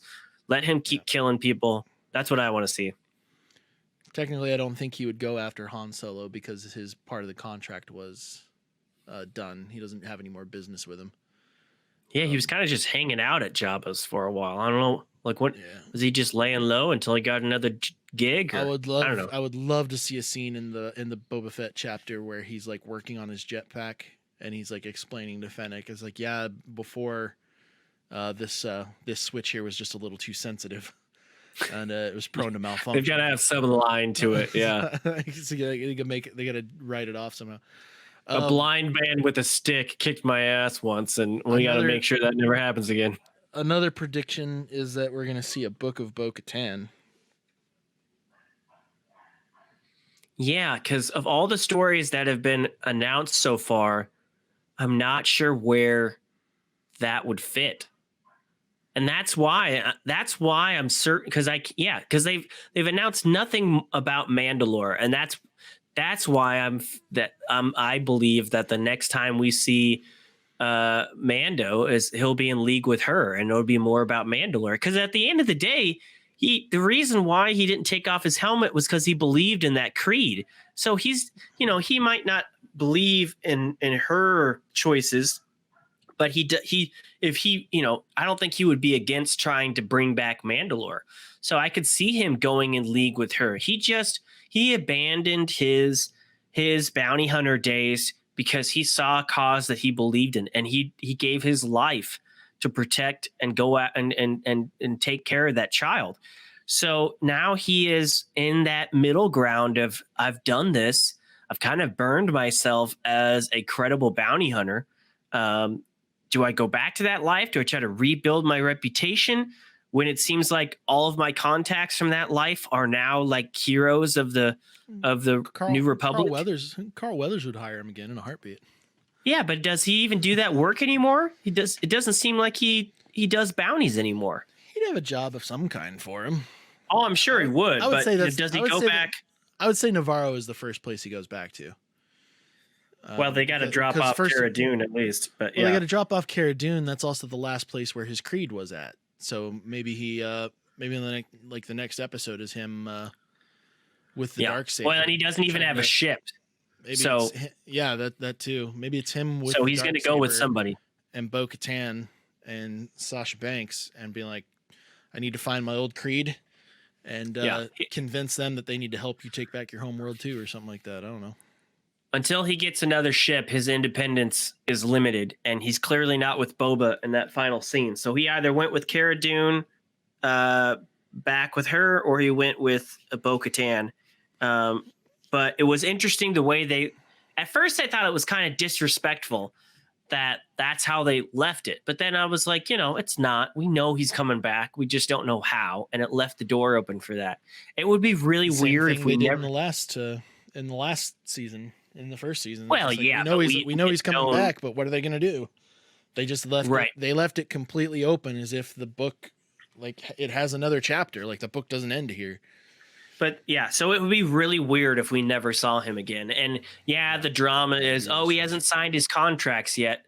But I don't think that means anything. I just think that means, well, they just announced a lot of stuff, and a lot of the time those Hollywood stories are literally just like the studio. Like, when stuff like that gets out, it's just like I feel like it's the studios putting like a thermometer in the water, just be like, all right, how are people feeling about this right now? Is the hype still there? We've got some announcements coming up. We need to kind of build up hype again. Let's get the ball rolling on that. And they're embellishing what was likely standard procedure and trying to frame it in a way that's drama. So I don't think there's anything to suggest that he's not going to come back. But I did see somebody that was like, the next time we see Grogu, it's going to be like teenage Groot. And I'm like, no. He's 50 years old and he's still that size. If he was teenage size, if he was like baby Groot teenager, Mando would be dead. All the characters would be dead. If like, how old would he have to be? I'll expect him to be able to talk. Yeah, and that's about it. And what does he sound like? Do all creatures of his creed talk in the backwards way that Yoda did? Was that just a Yoda thing? Well, Master Vandar in the Old Republic did. So. Oh, well, again, you're referencing something that the majority of people haven't seen. So he's another of the same species. But yeah. No, well, we don't know if the Old Republic's not canon, because there was a lot of stuff that was referenced in this that. Oh my God, we forgot one big thing about canon, because you had talked about how they're kind of distancing themselves from the sequel trilogy. Well, that's what it seems to be. Luke walking off with the child. When's the next time we see Luke? We see him on the ground with R2-D2 while his school and its students burn to the ground. So does Grogu die in that scene? Is that where Grogu dies? I don't believe so. Because it's not that far into the future. It's not that far into the future, but that I feel like that's another lazy thing that was done, is that was the only Jedi Academy that he was able to establish. Like, those were the only students that he had. Those were the only Force-sensitive children. Well, it kind of seemed to suggest that. It did, but again, like, we're talking about the sequel trilogy where it was really lazy. Like, it wasn't well done. It was. And I think they're working hard to distance themselves from that. At one point, they've even been called out on it recently, because at one point Kathleen was like, yeah, we have future plans for Finn, Poe, and Rey. And, they didn't mention any type of plans like that at the investor conference, and those words have not slipped out of her mouth since. So I am not to mention, I don't think those actors want anything to do with it. No, I wouldn't want to either, honestly. I don't know. I just it would be really weird to absolutely assume that Disney would treat anything from the sequel trilogy as gospel just because it's established content already. Because that was how the Star Wars extended universe was before they took it over, and they just wiped all that shit away. And that stuff had a much closer place in our hearts than the sequel trilogy did. So but the sequel trilogy, unlike the EU, that was on-screen numbered content. It's a lot harder to wipe something that was on-screen numbered episode than a book. we're also dealing with fictional events here. They can do whatever they want. They'd be like, you know what, if Sure. it serves the story best, we will absolutely put things in a context that makes it to where it doesn't make that the sequel trilogy doesn't make sense anymore. But they can also, but at the same time, they can say, you know what, that's just not the direction that that Star Wars. That's not the direction that the Star Wars fans like. Like they like. We're just not going to talk about it now. We're just and you know what? Yeah. That's just a part. Well, that's fine. Yeah, I'm at. I mean, it's not like there was any longing questions at the end of The Rise of Skywalker. There was no cliffhanger. There was no, oh, are they never going to address this? They kind of wrapped it up in a way that if they never wanted to talk about that again, they could just leave it alone. They wanted to leave it open. They wanted to, but clearly it didn't work. It clearly didn't work out. I'm glad that it didn't work out because I don't want them to continue on from that place. If they, the whole thing about the Jedi Academy, like it just seems like kind of an ignorant statement to me for Disney to make that the Jedi Academy that Luke establishes when Kylo summons like the lightning storm that ends up, like, I don't know if you've read into it, but like there's printed media that kind of goes over what Kylo did when Luke tried to kill him. I have not.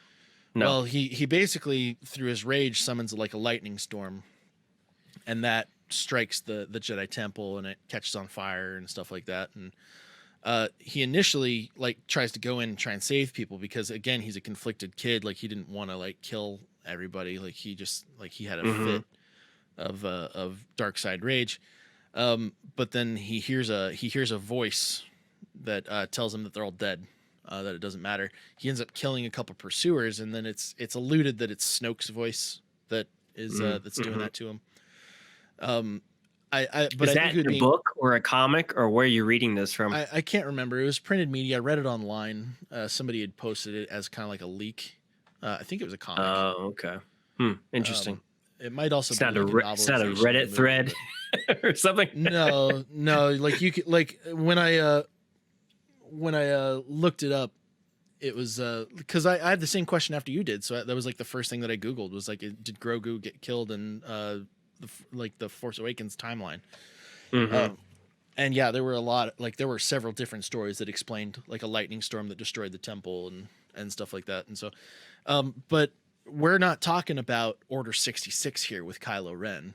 We're talking about like a rage-filled kid with like a newly forming government. Also, if you really wanted to read into what Luke says during The Last Jedi against Kylo, where Kylo says that he will have, like when he kills Luke, he will have killed the Last Jedi. Luke says that's incorrect. I mean, yeah, it's alluded that he's referring to Rey, but Luke could know of other Jedi that are still alive. He's just like, yeah, we're not going to talk about them because they're in danger again. It's just like, yeah, he could have. I mean, so many, now in many context, Jedi lived through the Order 66 purge. It doesn't make sense for zero of them to have lived through an emo kid and a new Imperial government and a light. And having just played Fallen Order, originally I was like, well, then why did Luke abandon everybody and go live on that island? Well, he could have had some personal drama, and that's why he was doing that. But at the same time, Cal decided not to go rescue everybody. Yeah, Cal decided not to go rescue everybody, or bring everybody in at the end of Fallen Order because he thought perhaps they had a better chance if they just trusted the Force. So maybe Luke made a similar decision and said, yeah, I'm going to go deal with my personal shit on the island. That doesn't mean I'm the last one. I'm just choosing. Apparently I made a bad choice in bringing them together. I'm not going to pursue the other ones. So that's a way to explain it away. Either way, the galaxy is a big place. It is. There's a lot of places where they can go to where they won't and they don't need to get acknowledged. And Kylo Ren, we've accepted that. We've accepted that Ahsoka was out there, and originally at one point it was just Darth Vader and Luke, and there was no other Jedi ever. And now we've accepted Ahsoka, we've accepted Ezra, we've accepted these other characters, so it's not a leap. It'd be an interesting thing to see instead of the Inquisitors, that in this era we see the Knights of Ren being like kind of like fitting the place of the Inquisitors to where they're hunting God, down the but I Jedi want that didn't die in that temple. I really want Inquisitors. I think, okay, now that we've gotten through Moff Gideon, we have Thrawn in Moth. Moff. What was I saying? Moth. Moth. Oh, I was saying moth as in like a butterfly. Yeah. Moth. M-O-F-F. Okay, now that we've gotten through past him and Thrawn is on the horizon, I would still like I miss the Sith. I miss the dark side Force wielders. I would love to see Inquisitors on screen. And Fallen Order just made my want for that much stronger. I just really want them. But are they only in Vader's timeline? Yeah, that's what I was asking. There's absolutely still Inquisitors alive. There's no reason to. That's another thing. There's no reason to believe that they're all dead, because obviously a shitload of the Imperials are still alive. Right. So, so I would love to see that, but it would be a question of, well, why do we only see them before the original trilogy and not since the original trilogy? But I would like to see them. Although, just one final note. With us just getting through the second season of The Mandalorian, with Disney having that giant investor conference with everything coming out, how much do you think John Boyega is eating his words right now when he was like, "You're not going to Disney Plus me" a year ago? Because, yeah, they might be distancing themselves now, but if he had played his cards right, I bet you they would have been interested in if they're giving us Andor. Are you saying they would have never considered giving Finn some type of a show? Because right now that just seems like he could have made some killer money if he didn't burn those bridges. And it really felt like he burned the bridges. Personally, I wouldn't want to see a show built around any of the sequel trilogy characters. I know, but at the same time, there's a lot of people that wished Finn had been given better justice. They crucified his character. That was character assassination from the choices they made after the first movie. There's some people that believe the original intent was to make him a Jedi. Even if he never became a Jedi, he was so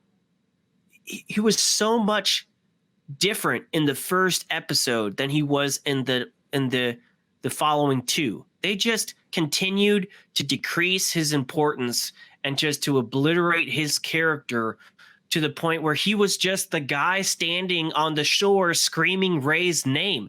He was useless. He was utterly annoying and useless by the end of it. And there's a lot of people out there that wishes he would have gotten treated better. And I think had he not burned his bridges, some people might have been interested in a show that redeemed him. But we're never going to get that. I know it seems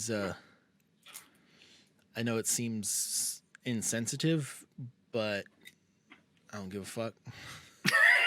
I don't know. I don't want anything more to happen from that. But I'm just saying. Kind of the thing. The damage to his character has been done. Oh, it's done. Yeah, and it wasn't just like, it's not like, so that'd be a tall order for Dave Filoni to fill, because Dave Filoni is now the fixer of Star Wars.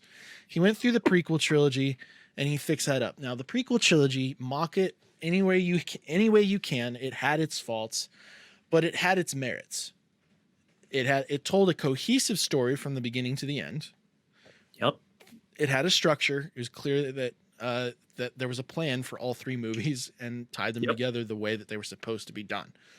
Yep. The sequel trilogy is a lot harder to fix because, for one, we are dealing with a set of actors who are in a completely different generation of the acting world. First of all, the prequels came out in a time, I will say, before the internet, because the internet as we know it today was not alive back when the prequels came out.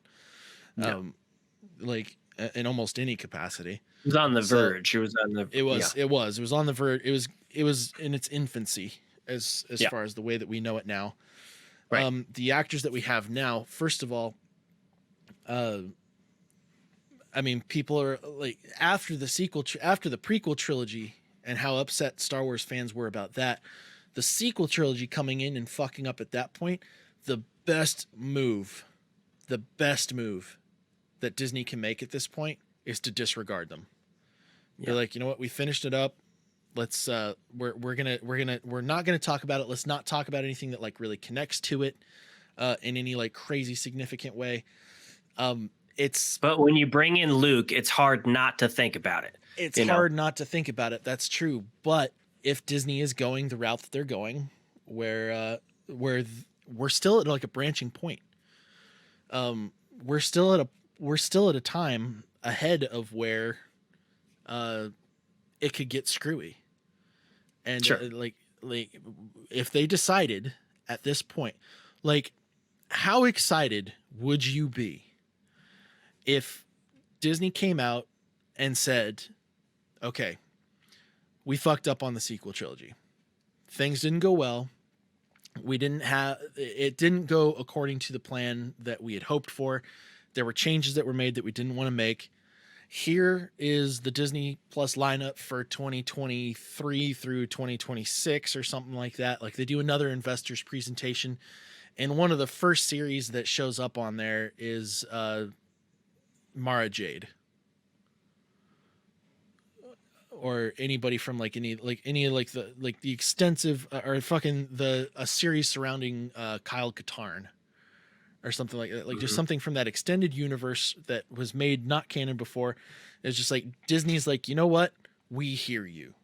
I don't predict this happening. I really don't. I don't think we'll ever see Mara Jade. Sadly, I think they've painted Luke as a celibate guy that trained some people, fucked up, and then went and lived the rest of his life on an island. I think, sadly, I don't think we're getting any of that. I don't think so either. But we're at a point now to where I don't want them to do that. I don't want them to continue on with the Skywalker era. It'd be like beating a dead horse at this point, especially the closer to the sequel trilogy that they get. Which is why I'm such a big advocate for them staying away from that stuff. But if it absolutely had to go that way, if they absolutely were like, you know what, we're going to keep on going. Like it's clear that they're doing something with it because Sebastian Stan's being brought in as Luke. What are we going to see now? And it's like they've put too much into that. They've leaked too many stories about him playing it. Like they had Mark Hamill sign off on it and everything. Yeah, but I still don't. I don't know if that's concrete yet. I think that's still more hopes and dreams than actual. I don't think it's been confirmed yet. If it is, they would have one chance to make it right. But Sebastian Stan's busy enough as it is. But yeah, they're at a. If they're gonna have one chance to make it right, the one move, the one bold, big balls, big dick energy move that Disney can make, that just about every single Star Wars fan could get on board with, is being like, you know what? In this timeline, Luke doesn't take a path where he tries to kill his nephew and run away to an island to live in shame. Well, he's still old there. If you remember that scene, he was still older. He was older. He was quite a bit older. He was chunky. I think there's still enough time. Yes, and if you want to get into theories of how they could bring him back, we know that we have an Ahsoka Tano show coming up.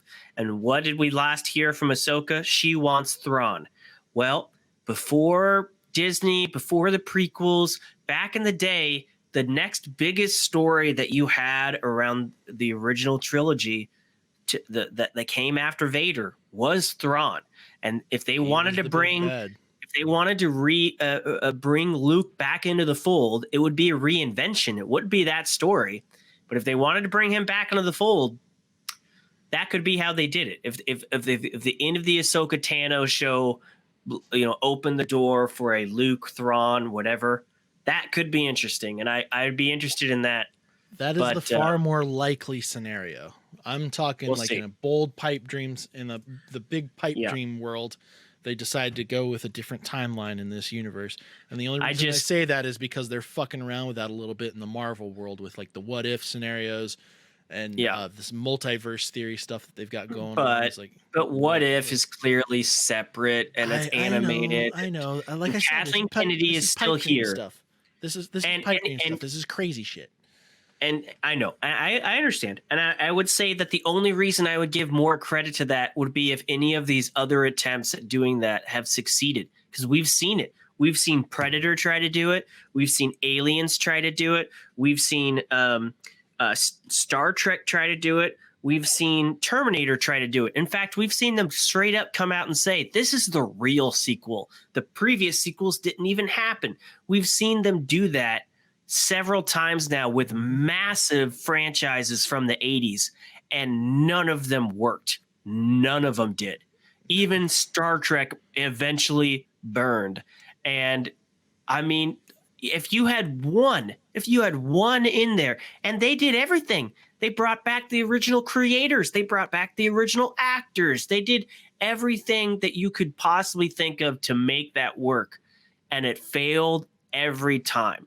And I just can't see it. I can't see it happening unless they did. And, unless they did something with George, we fucked you over. Come back and help us make it right. But they ain't ever doing that. Disney is too big to say we fucked up. So instead, they're just, look, you like the newest thing, we're going to double down on that. We're not even going to talk about the other thing. We're just going to put that over there, and we're going to move on. Yeah. And there's a lot of time to play with between the burning of the new Jedi Academy and what we just saw with Luke, because he's clearly a very young man. Yeah, so and I don't easily a good 20 years. And they didn't even talk about the Old Republic stuff that they've previously announced. So I don't necessarily want the future of Disney Star Wars to fill that gap between now and the burning of the Academy. I don't need that. I do want to see more of Ahsoka Tano. I do want to see that kind of stuff, but I really don't need it to be you could literally watch what happened from Return of the Jedi all the way up until the sequel trilogy. I don't need that. No. Just give me good stories. If you want to interconnect these new stories, interconnect them. I don't really care if you interconnect them with the old episodes. I'd rather you not. Just focus on new good stuff and keep it going. I feel like the more they try to retcon the mistakes they've made, the more it's just going to get murky, and I don't think we really want that. Well, that's not what we want, which is why I'm an advocate for them staying away from the Skywalker saga in its entirety. It's great that they had this little touch in. Like they handled this well. If they continue on with the pattern that they have shown with The Mandalorian, I think we're in a good spot in the Star Wars fandom, because we're going to get good stories that don't surround Skywalker. We've got a nice subsect. It's a big galaxy. It's a big universe. The Star Wars universe is. They've got a lot that they can play with. As long as they keep doing what they're doing now, I'm fine with it. Like I said, an alternate timeline where the sequels don't exist is a pipe dream. I'd watch it. I'd watch it if that's the direction that they went down. I don't think it's the one that they're going to go down, but like they keep on hinting towards using more of this extended universe stuff. And it's like, okay, well, where are we going to go from here? I don't think that by the time the Jedi Temple burns, Luke's temple burns, that he's the last Jedi Master out there. In that amount of, like, seriously, you had a karate dojo for like fucking 20 or 30 years. You didn't get any other black belts going. Seriously, dude, come on, man. You must have sucked as a teacher. You must have done a shit job. Like, there's gonna be, like, even if that ends up being the case, it's like the more mature Jedi don't need to hang out at the temple anymore. They go out to go save the galaxy in other ways. Right. And that keeps the sequel trilogy alive. Luke trying to kill your nephew. There's going to be some fucked up things you're going to have to deal with that. Run off to the island, whatever. The Knights of Ren are alive to try and find all these other Jedi. We've got a new big bad Inquisitor. It's basically what they are, is another set of Inquisitors trying to hunt down these other Jedi. These new Jedi are having like this huge struggle trying to convince people that it's like, yeah, we're Jedi. We can do all these things because so much time has gone by and so much Imperial propaganda has gone out about how terrible the Jedi are. And so they're trying to keep a low profile. Maybe they don't even call themselves Jedi anymore. Maybe that's why Luke's like, yeah, the Jedi needs to end. And the rest of the Jedi that he discussed things with knows that. Maybe that's not the first inkling that he's had. There's a lot that could have happened. I would love to see... maybe in this new Ahsoka Tano series, I would love to see Kyle Katarn show up and just be the Jedi scoundrel that he actually is, and see a dude finally wielding a blaster and a lightsaber at the same time on live screen and see that shit go live. That would be amazing. And see the direction that they decide to go with that. There's a lot of directions that they could take with the extended universe if they want to make it real again in their own world. I feel like that's what they're already doing.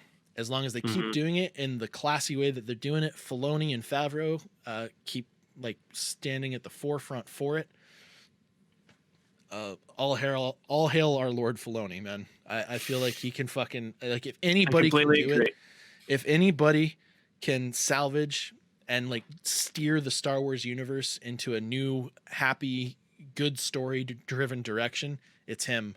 And Favreau is no slouch when it comes to putting together a massive universe of interconnected stories.